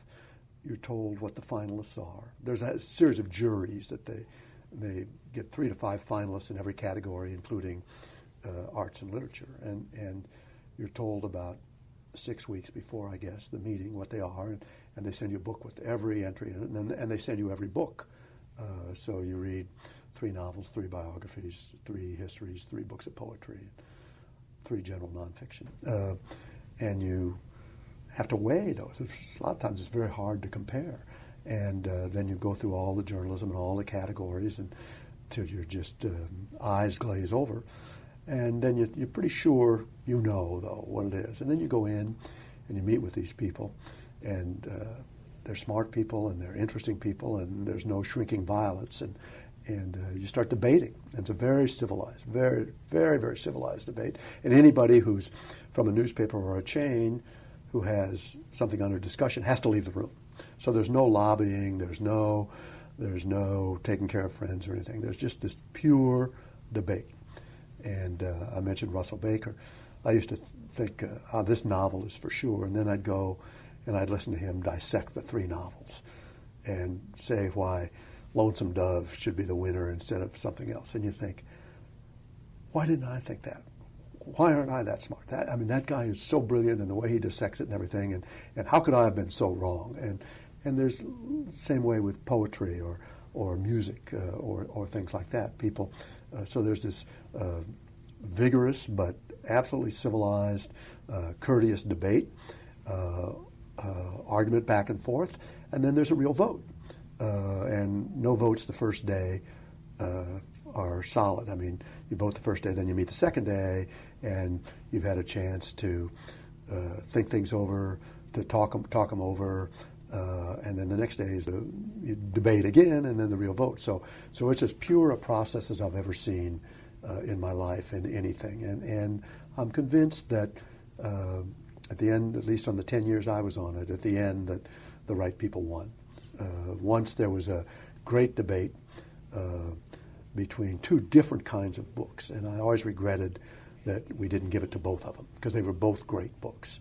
The loser was the biography of Thomas E. Dewey, which was a great book, but it was totally different from the winner. And that's the only thing I ever thought, we blew it on that one. Does the vote come down to majority rule? Or Yes. does it You bet. And once I was, I thought for sure I was on the winning side on one, and they're often very close. It's not. Sometimes there's a laydown, but often they're very close, and these rigorous debate. And I thought for sure that the side I was on had won it. And I got all done, and I looked around, and the president of Columbia University, who's always a member, and at that time was a guy named Mike Sovereign. He came up to me and he looked at me and he says, Gardner, he says, you're a hell of a journalist. He says, but you can't count votes. Coming up, a very personal side of this Pulitzer winner. That's next as the Iowa Watch Connection continues.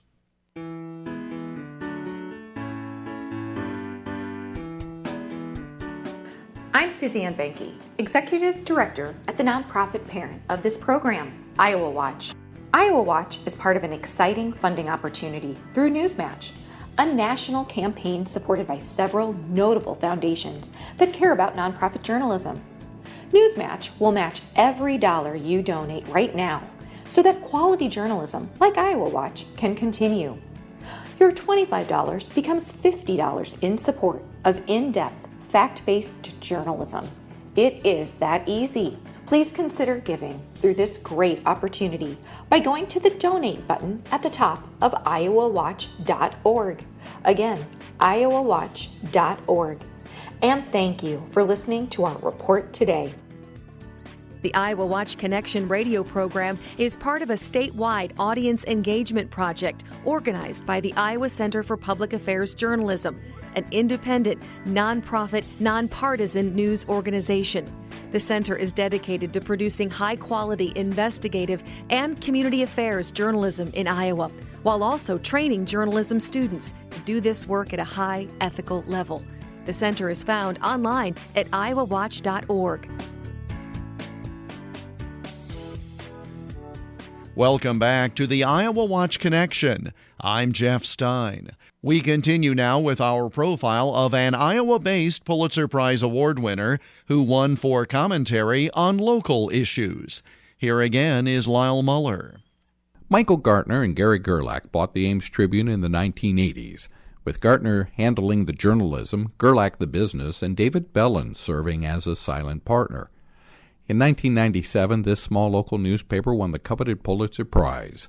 Only 2 other Iowa newspapers other than the Des Moines Register had done so until the Tribune. They were the Cedar Rapids Gazette in 1936 for public service, and the Atlantic News-Telegraph in 1934 for E.P. Chase's editorials. Gartner's editorials at the Tribune covered a variety of local issues ranging from where signs should be put to a proposed lap dancing law. The Pulitzer Board said he won, quote, for his common-sense editorials about issues deeply affecting the lives of people in his community. You wrote about matters involving local government, right, which we would expect from an editorial page, but you also weighed in on business decisions. At a Lowe's was it a Lowe's? I believe it was. This has been a long time ago. That was the Lowe's store going into the neighborhood where people had the veto power over whether or not the store could be there, or come and go, and their signs and where they wanted to locate. Yeah, I wrote a lot about stuff like that, about sign ordinances, and Ames had this wonderful ordinance that you couldn't put a sign on a rock, and I was always making fun of that. But yeah, I mean, you know, these are the things that affect people's lives every day. Whether it's an ordinance against lap dancing, or whether it's a sign ordinance, or whether it's a zoning issue, or a widening of a street. Again, I mean, the fact of the matter is that affects them more than the war in Afghanistan, and it affects their daily lives.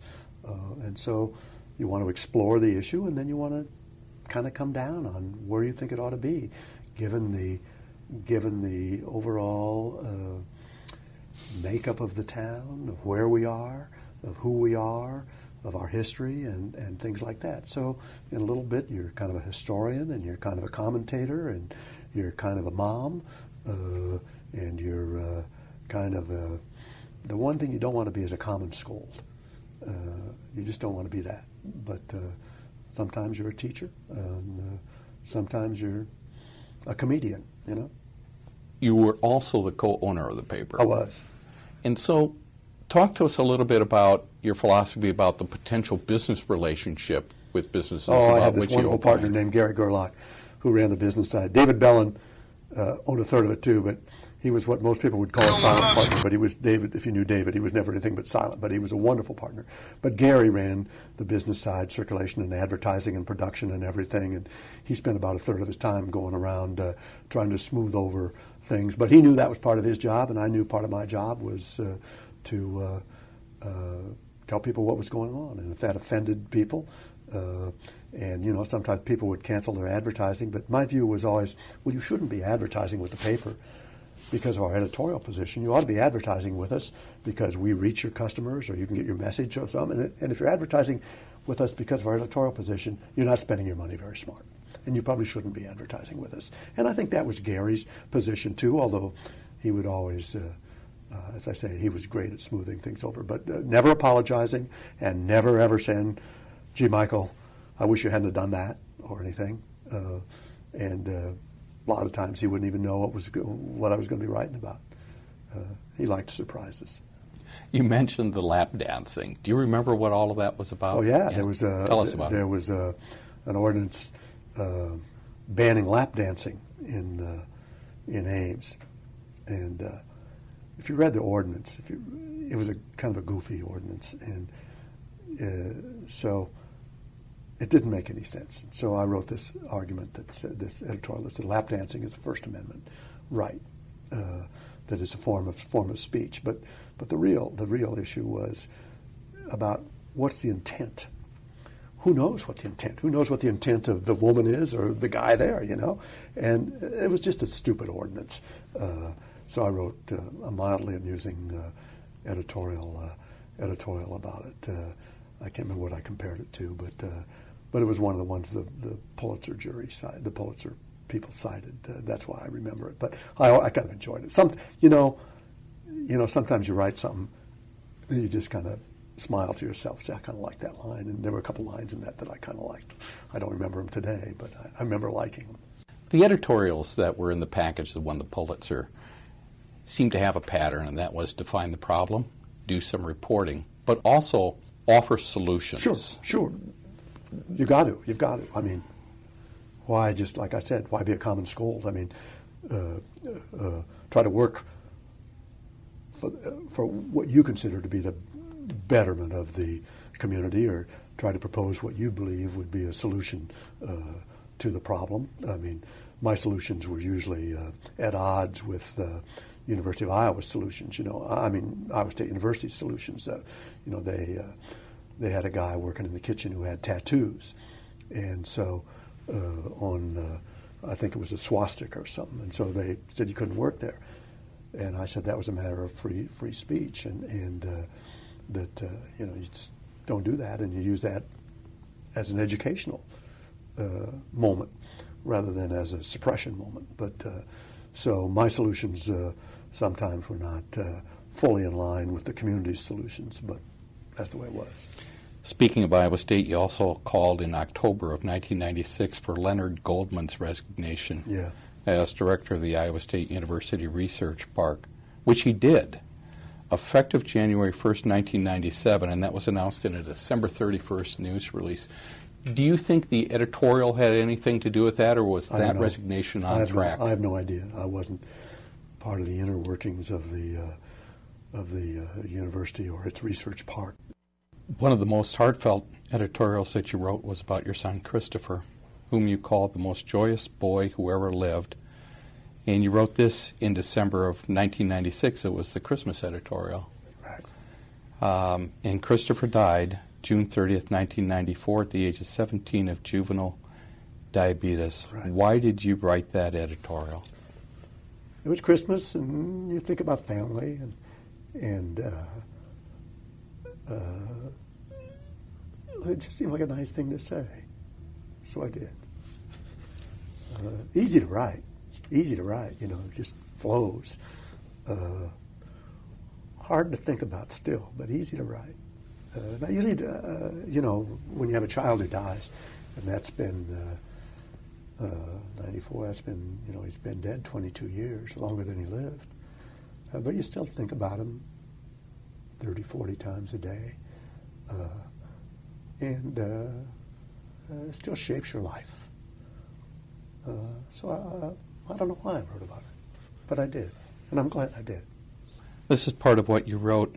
Our purpose surely is evident, to urge you to have fun this holiday season with your kids or your parents, or both, to urge you to sit around and tell family stories as 2 or 3 or sometimes 4 generations gather at the table to share in the laughter, and to urge you to tell one another, the young and the old and the very old, that your family is a pretty nice family to share in the love, even then an inclusion of a solution in your opinion piece. That's a little different side than the tough editorial writing taking on city council or Iowa State. You have to mix your pitches.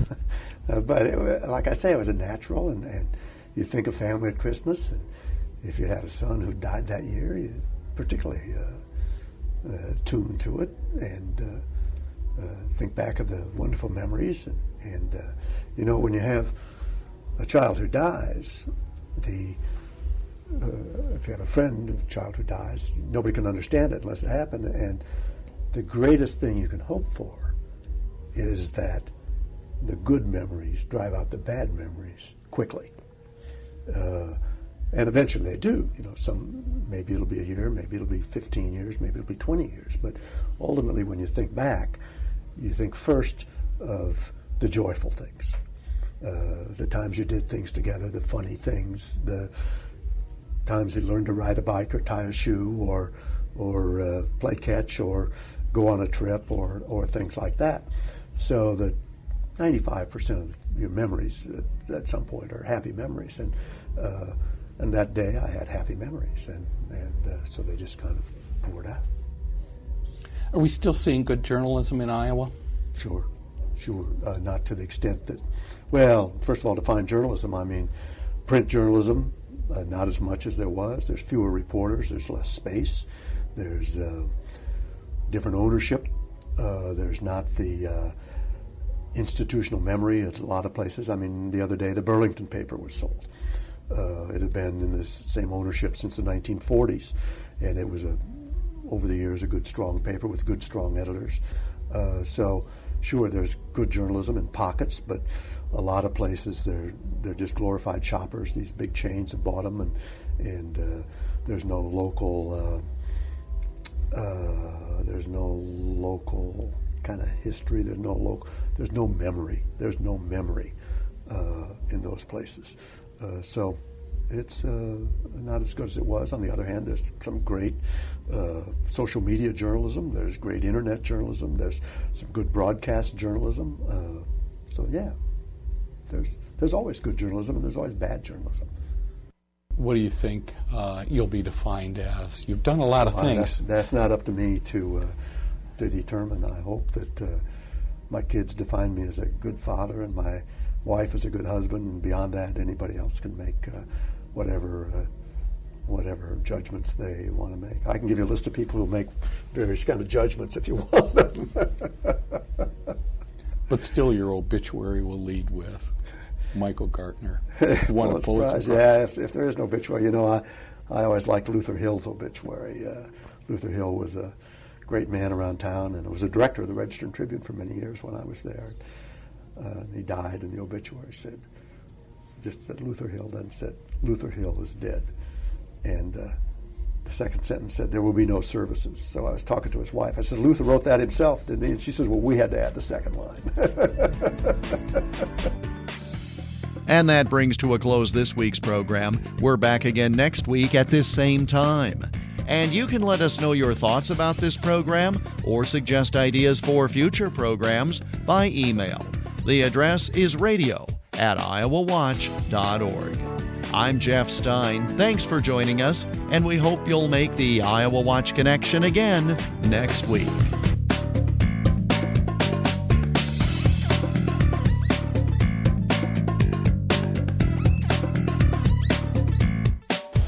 Michael Devine, the mayor of Manville. It's a fancy title for a part-time job. Michael Devine at AM 1400 KVFD. It's 3:32, 28 minutes before 3 o'clock. Representative Ann Meyer and the news are next at AM 1400 KVFD, the voice for God.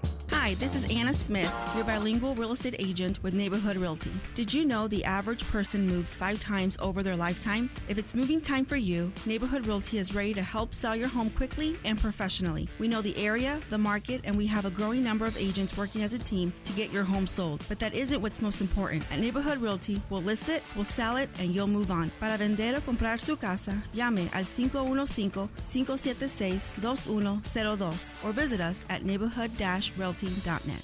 What's in store this holiday at your local Staples? Missile toner. And ink nog, huh? I mean, come on, who doesn't think ink and toner during the holidays? You don't. Okay. Well, Staples is aiming to fix that. Right now, you get 25% back in rewards when you spend $75 on ink or $200 on toner. Now who's not thinking ink and toner this holiday? Give your printer the gift of ink and receive 25% back in rewards. Staples, there's a whole lot in store. Ends 12/7/19. Restrictions apply. See store or staples.com/25 and rewards for details. Pick your ride is back. Wild Rose has the keys to your next ride, and you get to choose. Will it be the 2019 Chevy Silverado or the 2019 Buick LaCrosse? Earn entries every Saturday now through the date of our grand prize drawing, December 28th, and see yourself behind the wheel of a new ride when you play and win at Wild Rose Casino and Resort, Jefferson. Must be 21 or older. If you or someone you know needs gambling treatment, call 1-800-BETS-OFF. With your KVFD news update, I'm Rob Jones. Investigators have released the name of the man they believe killed a woman outside a bank in Laverne Wednesday morning. According to the Kossuth County Sheriff's Department, 35-year-old Valentino Williams of Coralville has been charged with first-degree murder and first-degree robbery. Williams was taken into custody about an hour after the shooting after law enforcement stopped the vehicle he was driving in the northbound lane of I-35 near mile marker 158. Witnesses had advised law enforcement of a black SUV with no front license plate leaving the scene of the shooting and heading east out of Laverne at a high rate of speed. Investigators say Williams fired multiple shots at the victim, who was identified as 43-year-old Algona resident Jessica Weishauer. In sports, high school basketball on the agenda for the Alpha Media family of stations tonight. On 92 Rock, the Fort Dodge Dodgers are on the road taking on Ankeny. The Dodgers coming off a trip to Des Moines Lincoln.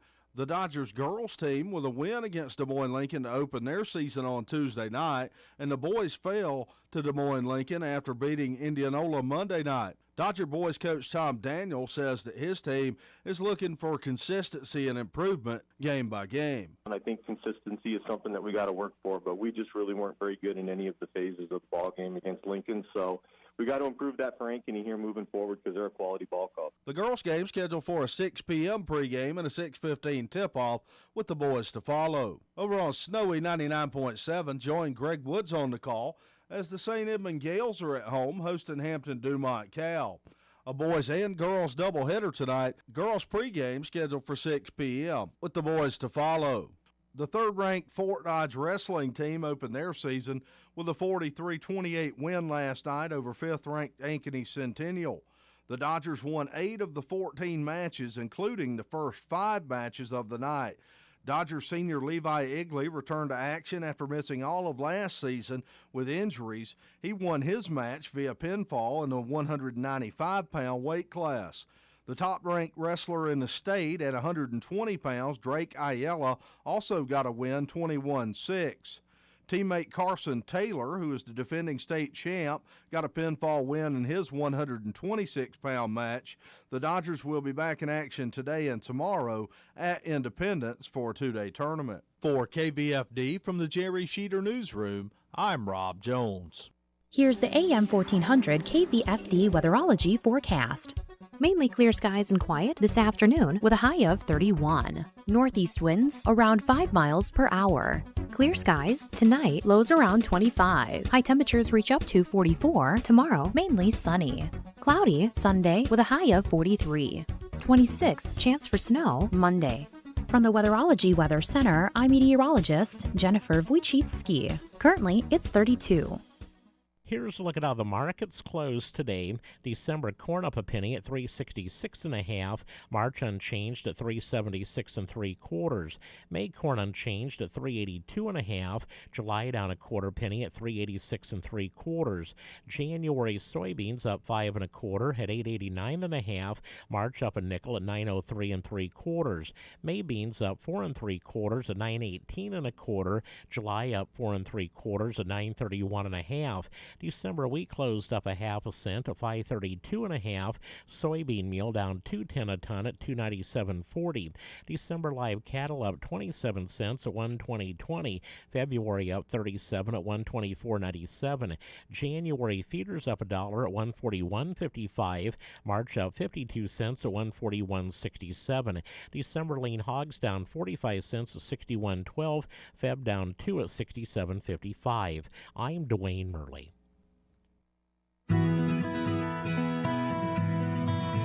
A new study says eating ultra-processed foods can make us crave more foods and overeat. I'm Julie Harker with Healthy Living on Brownfield. What are ultra-processed foods? There's no consensus on a definition, but it typically means foods that have additives along with added sugars, oils, and salt. Many of those additives are meant to mimic the qualities of low-processed foods. The study by the National Institutes of Health gave meals to a group of men and women that were made up of ultra-processed foods containing hydrogenated oils, emulsifiers, chemical flavorings, for example. Meals from each type of food have the same calories, carbohydrates, fat, fiber, and sugar. People who ate the ultra-processed foods ate more calories and gained more weight than those who ate a diet of slightly processed foods. Here are some foods that are ultra-processed from Healthline.com. Sweetened breakfast cereals, flavored potato chips, energy drinks, artificially flavored cheese crackers. And here are some minimally processed food alternatives. Oatmeal made with rolled oats, do-it-yourself pita chips, fresh squeezed orange juice, whole grain crackers, and cheese slices. Ultra-processed foods are quick and easy. Unprocessed foods take longer to prepare but are often healthier. I'm Julie Harker with Healthy Living on Brownfield. More than 1 million wild animals are killed each year, illegally. Poaching is just one of the risks animals face at our hands. I'm Tom Barry. I'm an actor. I grew up in the beautiful rural countryside of Ohio, where animals roamed freely in the open forests. I have a deep concern to help preserve those open spaces for our wildlife friends, so they can live and thrive like they used to. Destruction of their habitats threaten their very existence.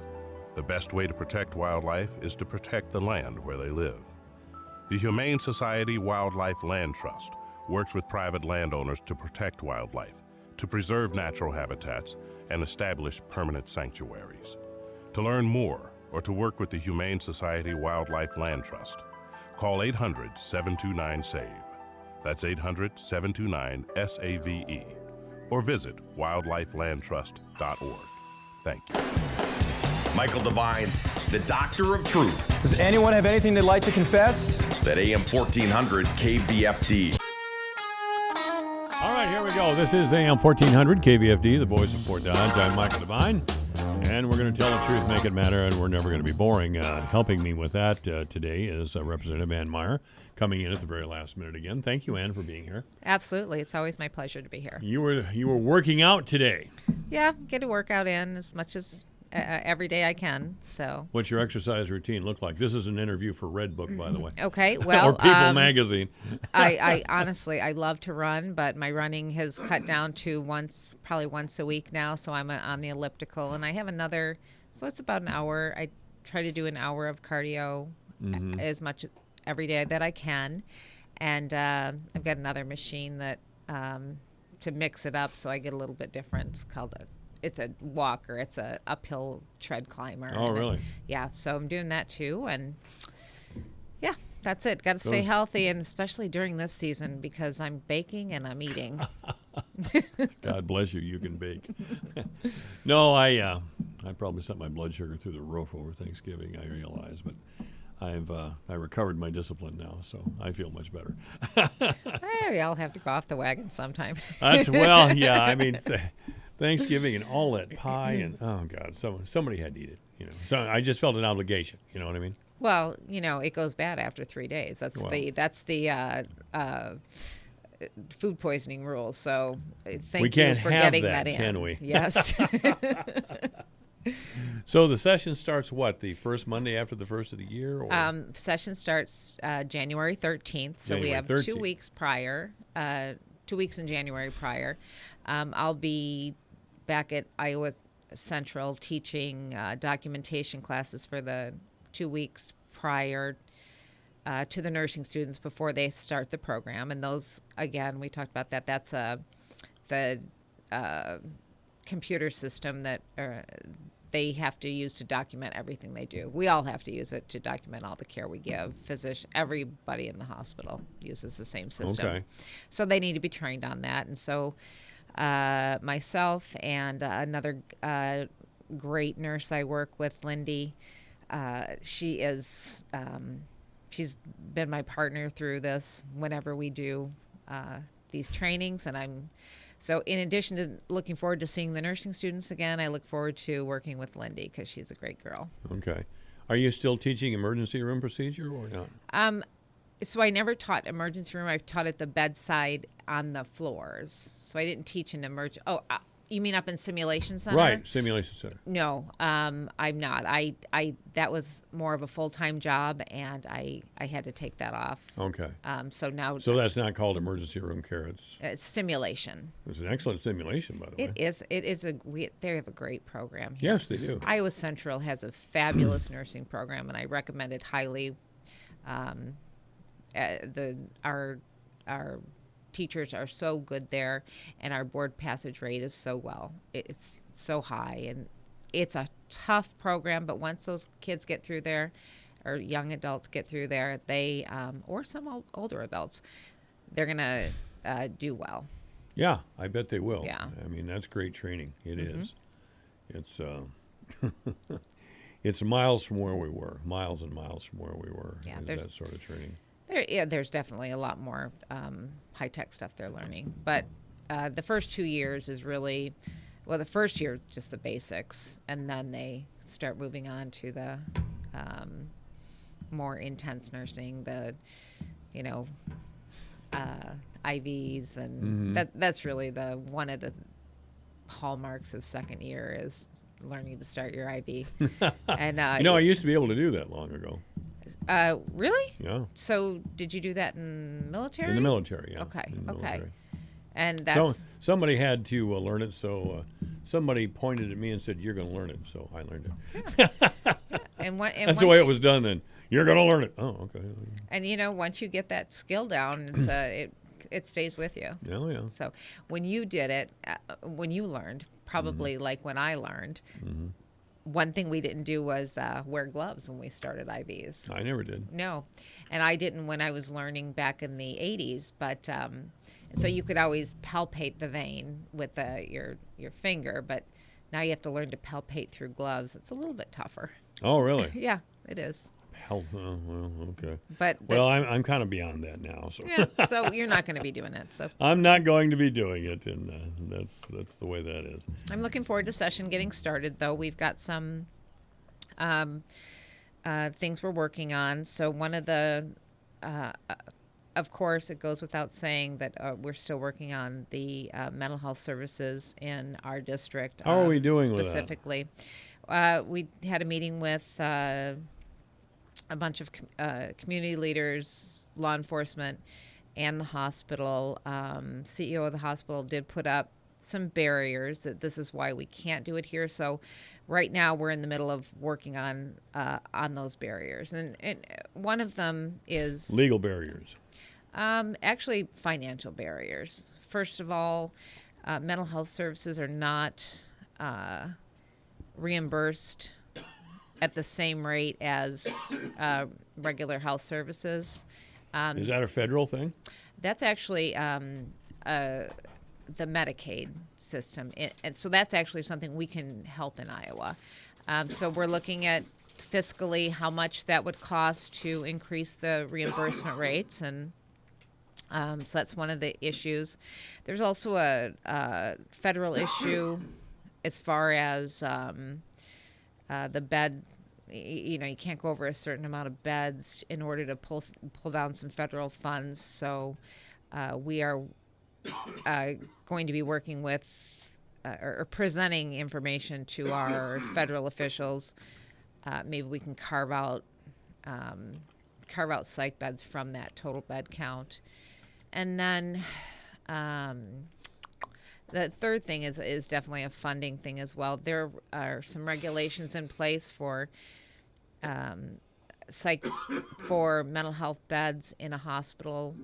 So every room has to be safe, anti-ligature, so a person can't rip a sheet and hang themselves. So you have drop ceilings in this room. You can't have drop ceilings in a psych room because you can push those up and hang yourself from that. Yep.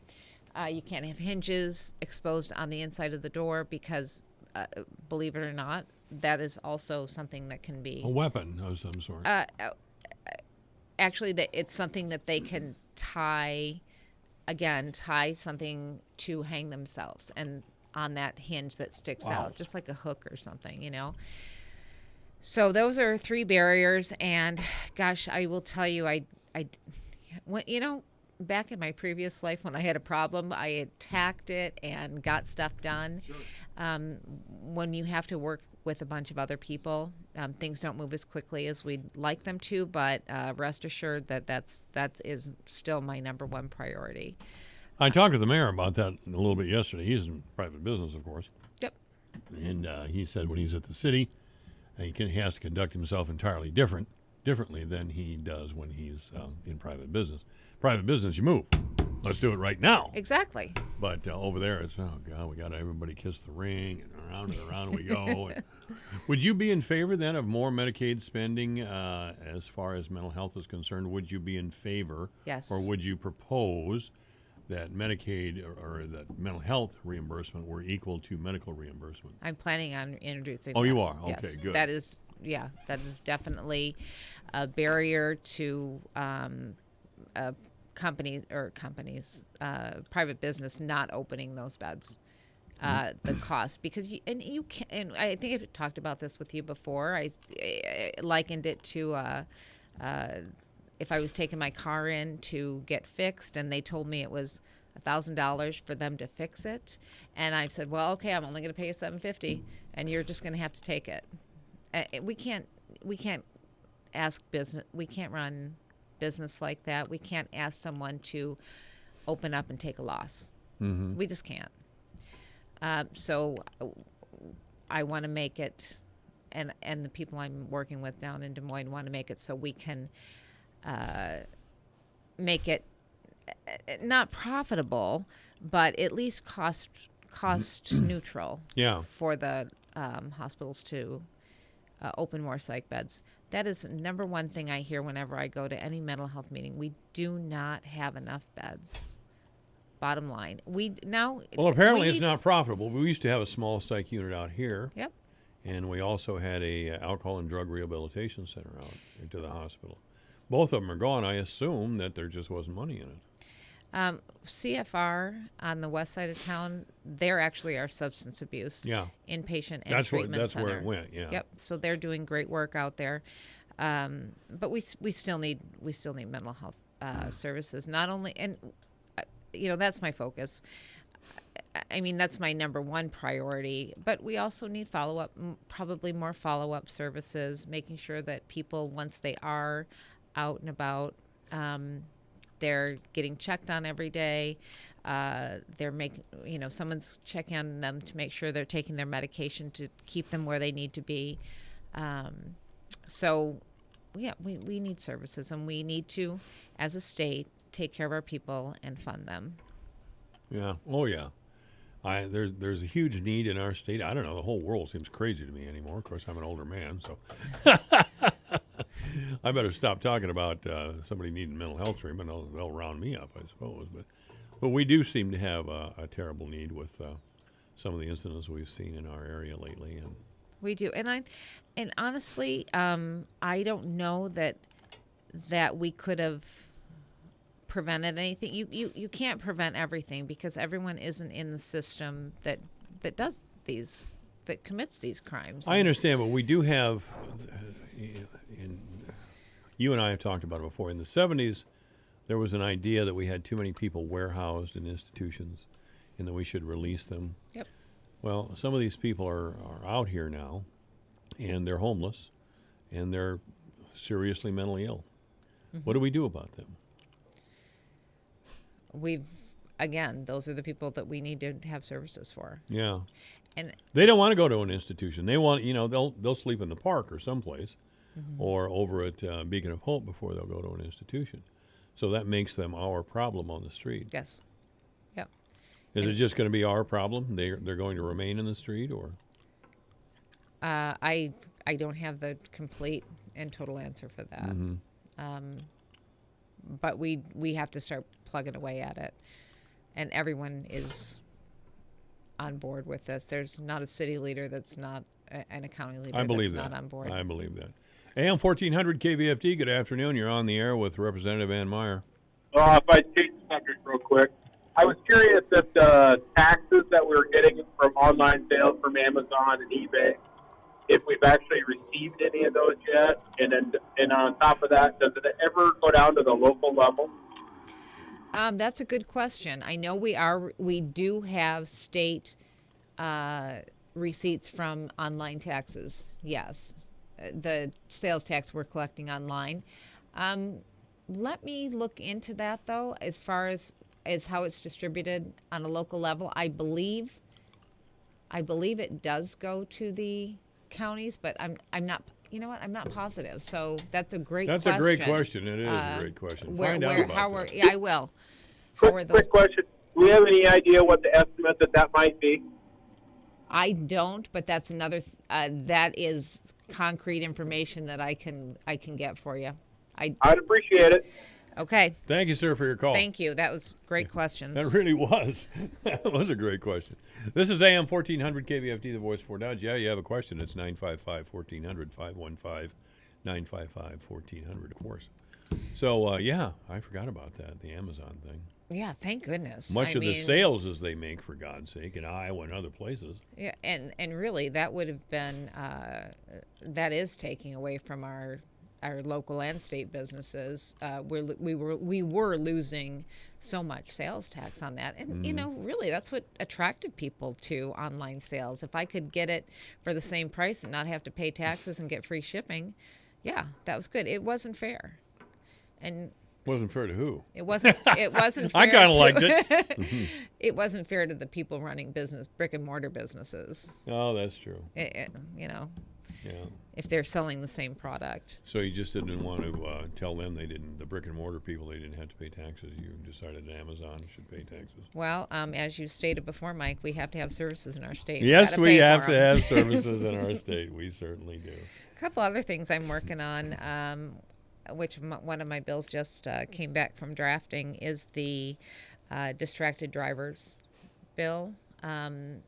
So if you have a hands-free device that can be voice activated, that will be excluded because your hands can still be on the wheel and all you have to do is talk. However, if you've got a phone in your hand for any reason, or you're sending text messages, or looking at text messages, or looking at your Facebook or whatever when you're driving down the street, that can be a primary offense. So the cops can pull you over for it. And the first offense fee, right now I set it at $250. Okay. I think that it's a serious offense, because how many times have you been driving down the road or driving down the highway and people are just staring at their phones? I can't tell you how many times I see that every day. Have you ever done it? Come on, be honest. Yeah, I have. And I tell you, I will be, I'm one of the people that will be changing, and I'm trying to change my habits. I drive with my son, and he is such a good, he says, Mom, don't even, if I even pick up my phone because it beeps, he'll say, Mom, don't do that. And he'll throw my phone in the back seat. I mean, and... That's great. So he is one that doesn't do that. And so it's not, I'm sure it's some young kids doing it, but I think they've gotten a really good education on why not to do it. And thank you for being here. Okay. Representative Ann Meyer has been our guest. Thank you so much. This is AM 1400 KVFD. Okay, you know how it feels when you've saved enough for that long-awaited home edition? Now imagine an addition on that addition. Whoa. That's the feeling with Capital One, where a new savings account earns an interest rate 5 times the national average. That's right, 5 times, as represented by 5 times more singers. This is banking reimagined. Capital One, what's in your wallet? Terms apply. Rate comparison based on FDIC national rate. Capital One NA, member FDIC. Active Health Clinics knows the holiday season can be a very stressful time. It's easy to get wrapped up in everything and forget to take care of your own health. Make sure to put a visit to Active Health on your holiday to-do list so you can be happy and healthy this holiday season. And here's a friendly reminder. If you've met your deductible or still have chiropractic benefits to use, now's the time to schedule an appointment before they expire at the end of the year. Happy holidays from everyone at Active Health Clinics. Ride the bus with the Dart and Midas Transit. To get around town this winter in the sunshine or the snow, it's easiest with just a phone call to DART. They'll take you around Fort Dodge, to the hospital, the college, downtown, and to the mall. Wherever you're going in Fort Dodge, DART will get you there. Call 800-BUS-RIDE. Put their number in your phone now. 800-BUS-RIDE. DART, your Jefferson Lions connection, helping you get where you need to go this winter. Our job here's getting you there. Ride the bus. The holidays can be a difficult time of year for those enduring grief. Hi, I'm Keely Gunderson from Gunderson Funeral Home and Cremation Services. You are welcome to join us for a program filled with a message of hope and love, a program dedicated to those who have lost a loved one this past year. A Time for Angels, Service of Remembrance, Sunday, December 8th at 1:30 p.m. at St. Olaf Lutheran Church here in Fort Dodge. For any questions regarding RSVP, please call 576-7128. All right, thanks to Representative Ann Meyer and Dr. Lee Heaves and East Valentine for being with us today. It's 4 o'clock. This is AM 1400 KVFD, the voice of Fort Dodge.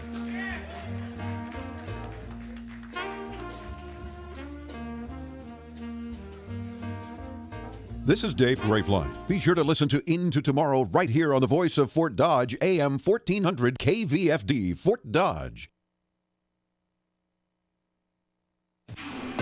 This is is a Fox News alert. The White House stays out of it. I'm Lisa Brady. No one will be sent to represent the president as impeachment proceedings continue. The White House is not going to send any representatives, will not participate at all in the process going forward because they think that it is fundamentally unfair, that the outcome has already been predetermined by Speaker Pelosi when she said that she has instructed the House Judiciary Committee to start drawing up articles of impeachment. Fox's John Roberts at the White House. The Judiciary Committee plans a hearing Monday on the Intelligence Committee's report. A member of the Saudi Air Force opens fire at a naval base in Florida where he was a student, killing 3 people before he was killed. The Saudi king calling President Trump to offer condolences. The king said that the Saudi people are greatly angered by the barbaric actions of the shooter. The FBI is leading the investigation. That shooting in Pensacola was the second at a Navy base this week after a U.S. sailor killed 2, then himself, at Pearl Harbor. Federal health officials release a list of the vaping products most often linked with illnesses. Fox's Jessica Rosenthal has this live. Lisa, the CDC says most of the almost 2,300 people who experienced lung illness were using vape liquids containing THC. 56% of those hospitalized with lung illnesses had used dank vapes products. The CDC called dank vapes a class of largely counterfeit THC-containing products of unknown origin. The other products were TKO, Smart Cart, and Rove. On dank vape's website, though, they write that not all dank vape cartridges are fake, but they are aware black market vendors, many out of China, are using their name on counterfeit products. The real dank vape says they will have a new hologram on their packaging, a new barcode, and a new seal. Lisa. Thanks, Jessica. America is listening to Fox News.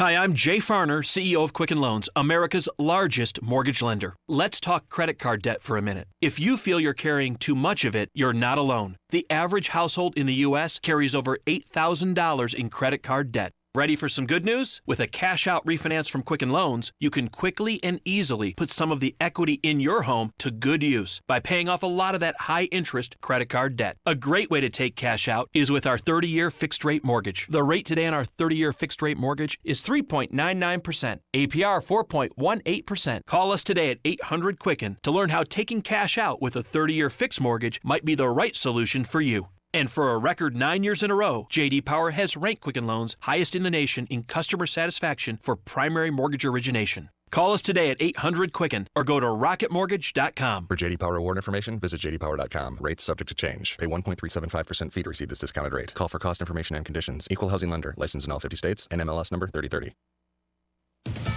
As the White House continues to insist the president did nothing wrong in his dealings with Ukraine, multiple court fights continue over his financial records. The president's lawyers asking the U.S. Supreme Court today to put on hold a federal appeals court ruling that directs 2 banks to honor subpoenas from House committees. Former Hollywood producer Harvey Weinstein making his latest court appearance in New York, accused of violating his bail conditions and mishandling his ankle monitor. Prosecutors say Harvey Weinstein, who is free on $1 million bail, has been leaving home a piece of the monitoring technology that keeps his ankle bracelet activated. They say he's gone unaccounted for hours at a stretch as a result. Weinstein's attorney says any problems with the device weren't deliberate and blamed technical glitches like dead batteries. The judge has not ruled on any new bail amount or conditions and set another hearing for next week. Weinstein, who is 67, has pleaded not guilty to charges of rape and sexual assault. He maintains that any sexual activity was consensual. In New York City, Tanya J. Powers, Fox News. What passes for art these days leaves the internet ripe with feelings. A banana duct taped to a wall selling at Miami's Art Basel for $120,000. Critics not seeing the appeal. One tweets, "It's a banana, get a grip." Others simply stating you could create this yourself or asking what happens when the banana goes bad. The work, titled Comedian by Italian artist Maurizio Catalan, reportedly meant to showcase humor and global trade. There are 3 editions of the piece, the second going for the same price and the third reportedly on sale for $150,000. Fox's Christian Goodwin. It's the same artist whose 18-karat gold toilet was stolen earlier this year from an exhibit in the UK. Wall Street rallies on a strong November jobs report. The Dow up 337 over 28K. With your KVFD news update, I'm Rob Jones. Investigators have released the name of the man they believe killed a woman outside a bank in Laverne Wednesday morning. According to the Kossuth County Sheriff's Department, 35-year-old Valentino Williams of Coralville has been charged with first-degree murder and first-degree robbery. Williams was taken into custody about an hour after the shooting after law enforcement stopped the vehicle he was driving in the northbound lane of I-35 near mile marker 158. Witnesses had advised law enforcement of a black SUV with no front license plate leaving the scene of the shooting and heading east out of Laverne at a high rate of speed. Investigators say Williams fired multiple shots at the victim, who was identified as 43-year-old Algona resident Jessica Weishauer. In sports, high school basketball on the agenda for the Alpha Media family of stations tonight. On 92 Rock, the Fort Dodge Dodgers are on the road taking on Ankeny. The Dodgers coming off a trip to Des Moines-Lincoln. The Dodgers girls team with a win against Des Moines-Lincoln to open their season on Tuesday night, and the boys fell to Des Moines-Lincoln after beating Indianola Monday night. Dodger boys coach Tom Daniel says that his team is looking for consistency and improvement game by game. And I think consistency is something that we got to work for, but we just really weren't very good in any of the phases of the ball game against Lincoln, so we got to improve that for Ankeny here moving forward because they're a quality ball club. The girls' game scheduled for a 6 p.m. pregame and a 6:15 tip-off with the boys to follow. Over on Snowy 99.7, join Greg Woods on the call as the St. Edmund Gales are at home hosting Hampton Dumont Cal. A boys and girls doubleheader tonight. Girls pregame scheduled for 6 p.m. with the boys to follow. The third-ranked Fort Dodge wrestling team opened their season with a 43-28 win last night over fifth-ranked Ankeny Centennial. The Dodgers won 8 of the 14 matches, including the first 5 matches of the night. Dodger senior Levi Igley returned to action after missing all of last season with injuries. He won his match via pinfall in the 195-pound weight class. The top-ranked wrestler in the state at 120 pounds, Drake Ayala, also got a win 21-6. Teammate Carson Taylor, who is the defending state champ, got a pinfall win in his 126-pound match. The Dodgers will be back in action today and tomorrow at Independence for a 2-day tournament. For KVFD from the Jerry Sheeter Newsroom, I'm Rob Jones. Here's the AM 1400 KVFD weatherology forecast. Mainly clear skies and quiet this afternoon with a high of 31. Northeast winds around 5 miles per hour. Clear skies tonight, lows around 25. High temperatures reach up to 44. Tomorrow, mainly sunny. Cloudy Sunday with a high of 43. 26 chance for snow Monday. From the Weatherology Weather Center, I'm meteorologist Jennifer Wojcicki. Currently, it's 32. Alpha Media's 10th annual Bikes for Tykes event, sponsored by R&J Material Handling, W&H Co-op, and Fort Dodge Ford Toyota, is winding down. We've been asking you to bring new bikes into Fort Dodge Ford and our studios for kids served by Upper Des Moines Opportunity. Some of you have responded, and we're very grateful for that. We have upwards of 400 kids who need bikes this Christmas, and we have until Friday, December 13th to make that happen. Unless we all step up, there'll be a whole lot of kids who wake up Christmas morning to find very little, if anything, under their tree. If you would, please talk to your family, friends, and coworkers. See if they'll pool their money together to buy just one bike for just one kid. That's all it takes. One bike at a time for one kid at a time. Remember, our deadline is Friday, December 13th. Cash donations can be dropped off at our studios at 200 North 10th. We accept checks, too. On behalf of the children, thank you for making their Christmas dreams come true. For your business year-end purchases, there's no other dealer in Central Iowa more interested in helping you close out 2019 than Bob Brown Chevrolet. This is Merle Elbert, Commercial Manager, Bob Brown Chevrolet. Our dedicated business elite sales team's only focus is your business. When you choose Bob Brown, you work with the same point of contact every time, and it's their job to get you the exact vehicle you need before the year ends so you get every tax advantage available. Bob Brown Chevrolet has an incredible number of fleet and commercial vehicles on the lot and ready to roll immediately. That includes a large selection of Silverado regular cabs, double cabs, and crew cabs, cargo vans, and low cab Fords. And if a heavier duty haul is what you need, We've got the all-new 4500, 5500, and 6500 series in stock. Find new roads at Bob Brown Chevrolet, Central Iowa's premier business elite dealer. Visit us today in Urbandale or at bobbrownchevrolet.com. Michael Devine, the mayor of Manville. It's a fancy title for a part-time job. Michael Devine at AM 1400 KVFD. This is AM 1400 KVFD, the voice of Fort Dodge. I'm Michael Devine, and of course we're going to tell the truth, make it matter, and we're never going to be boring. At least I'm going to tell the truth. This is our Friday sports show, and with me now, of course, Nevin Mulholland and Randy Coleman. Thanks for being here, guys. Good morning or good afternoon Friday. or whatever we're doing. Whatever, yeah. It's Friday, whatever It's time. Friday. Didn't sleep very well last night, Big Nev? Well, I woke up early, Mike, and doggone it, I couldn't get back to sleep. I slept like a baby. My Bears won, so I was That's happy. right. Let's start there. I mean, we gotta give proper respect, of course, to the Fort Dodge Dodger wrestling squad for the outstanding job they did against a really good Ankeny Centennial team last night. But we'll start with the Cowboys and Bears. Jerry Jones, the owner of the Cowboys, of course, has been all over the sports shows talking about, well, maybe Jason Garrett will still be here.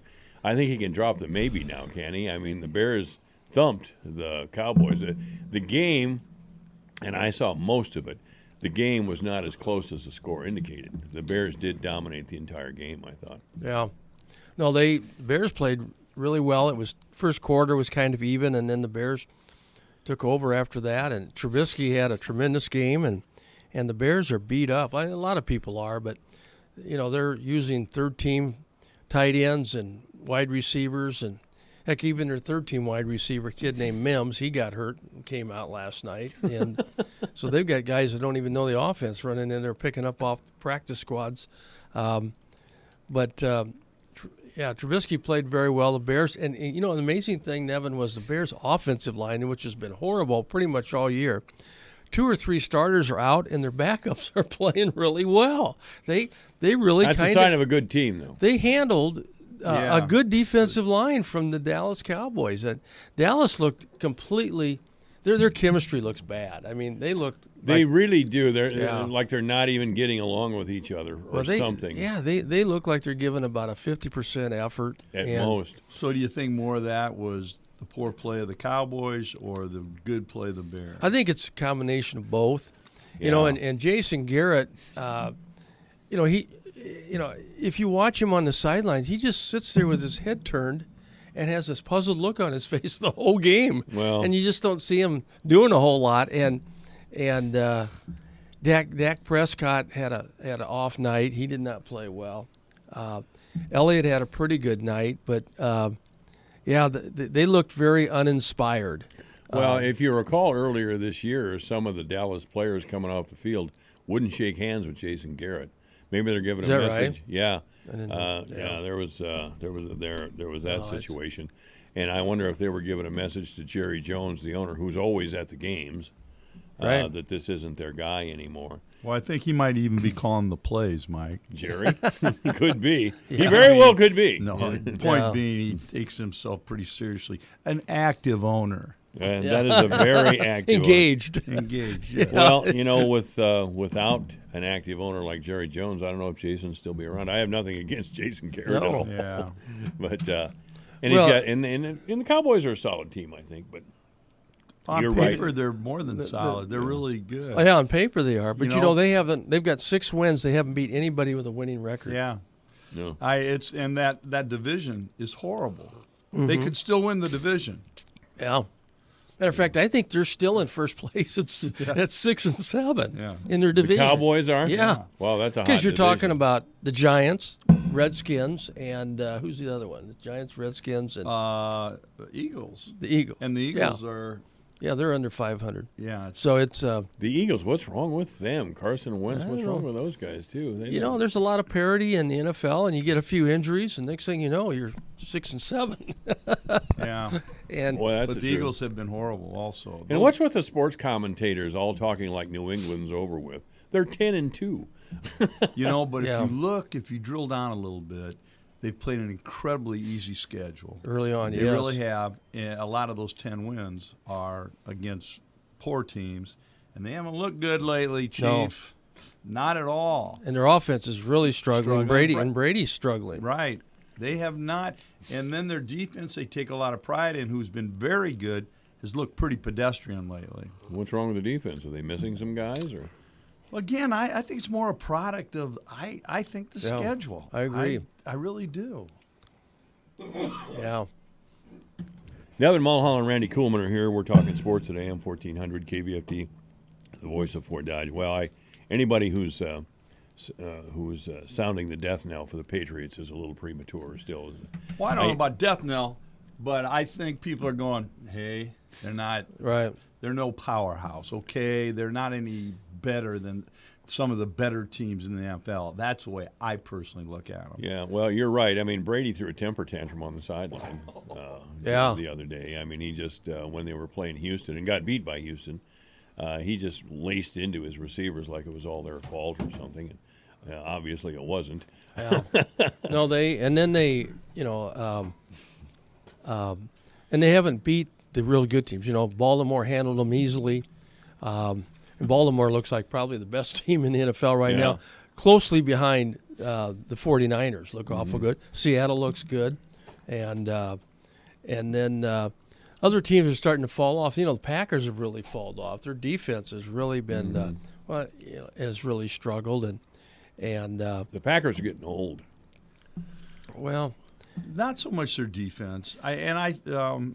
Their Packers are. Their offense is getting a little long in the tooth. I mean, when you got Blag out there at right tackle, I mean, they got him taped up with duct tape. That's right. I think that's right. He's a tough dude. Don't get me wrong. I'm not demeaning him. I admire him. That guy.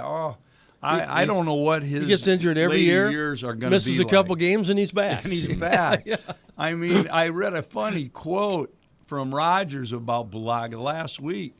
They had said, everybody said, well, Blag is out, and Rodgers goes, oh, I don't know. He goes, he's a real ornery, prickly type of guy, and, he's cantankerous. I think he'll probably play. And he did. He says, oh, yeah, he's bitching and moaning, but that's him. He always shows up, and he did. Family radio there, Nevin. Oh, excuse me. We always got to get old potty mouth and Mulholland over there.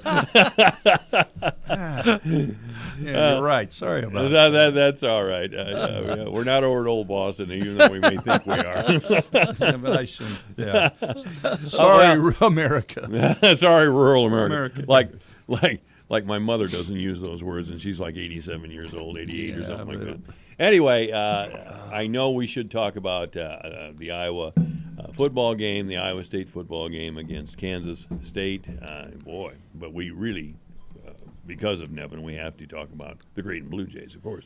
The Creighton Blue Jays! What's up there, Nevin? Well, I was in Vegas with them. Yes, you were. We had one real good game and one real bad game.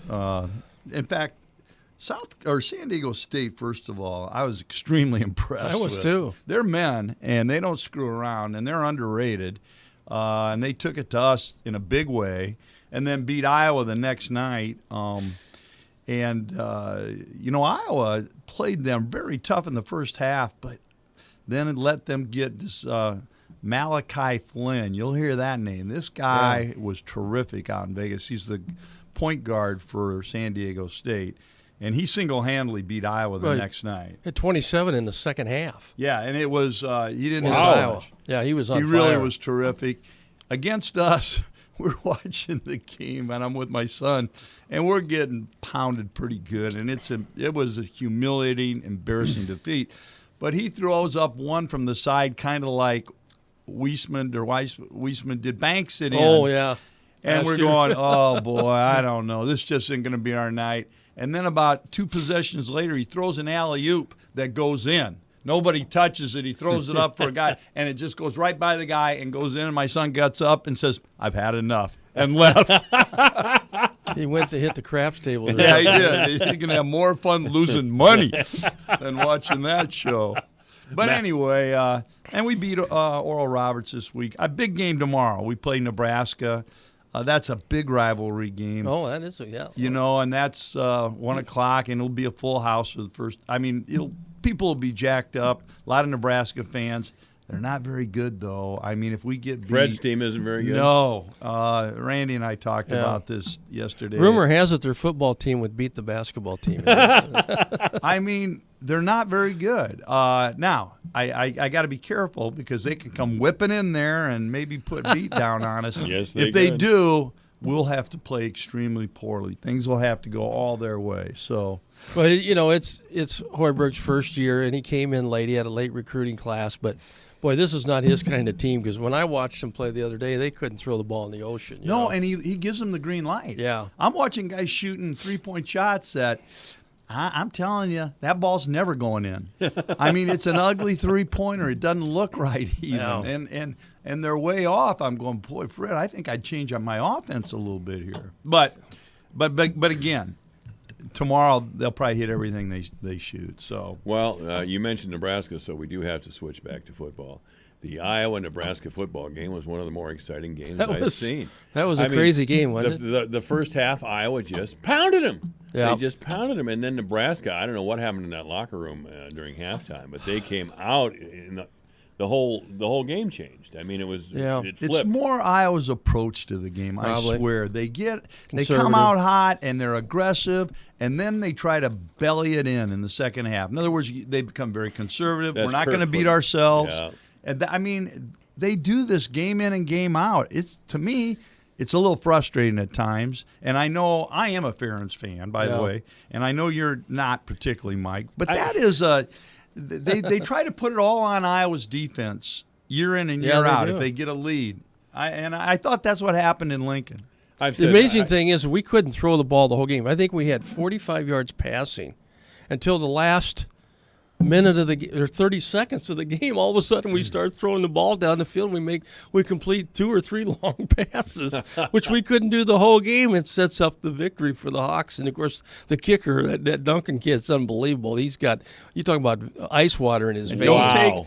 Do not take him for granted. I mean, the year he's had has been terrific. Yeah. And he, as much as anybody, is responsible for their record because they have put it all on his shoulders. They play it close to the vest. Yep. They play to win by a field goal. And there have been years when Iowa has missed those field goals. How do you do that? Play to win by a field goal? Well, it's just their conservative philosophy when they get ahead. And they don't want to beat themselves. They want to beat themselves. And you know what? It works. And the thing that surprised everybody, including me, was with 30 seconds to go, we thought, well, fair, we'll kneel down and play for overtime. And all of a sudden, we're throwing the ball 40 yards down the field. That was amazing to me. Yeah, and it shocked everybody, including Scott Frost. The other thing that was impressive in that game was the amount of adversity they had to deal with. They had some real bad calls go against them, and they never lost their composure, including in the last 30 seconds, by the way. That was definitely a catch. Yep. Reganey, yeah. They had a number of things. And then they had a horse collar call that could have given them an extra 15 that was yards. Another. And the guy says, well, we rated it off because he pulled the guy forward. There's nothing in the rule book that says anything about pulling. A horse collar is a horse collar. It doesn't matter which direction you pull the guy. That is ridiculous. They virtually got 3 or 4 calls that, and I'm not one to get too crazy about officiating, but that went against them. And I admire Iowa. They don't lose their composure. No. Ferentz isn't throwing a tantrum, getting everybody, and everybody's flipping out. He's going, oh, boy. And they stay with it. I've seen other coaches and other teams take on the character of their coach and, lose their composure. Iowa basketball. And seriously. But they could have easily lost that game and because they overreacted to some bad calls, and they didn't. Well, you talk about the team taking on the character of the coach. You're right, of course.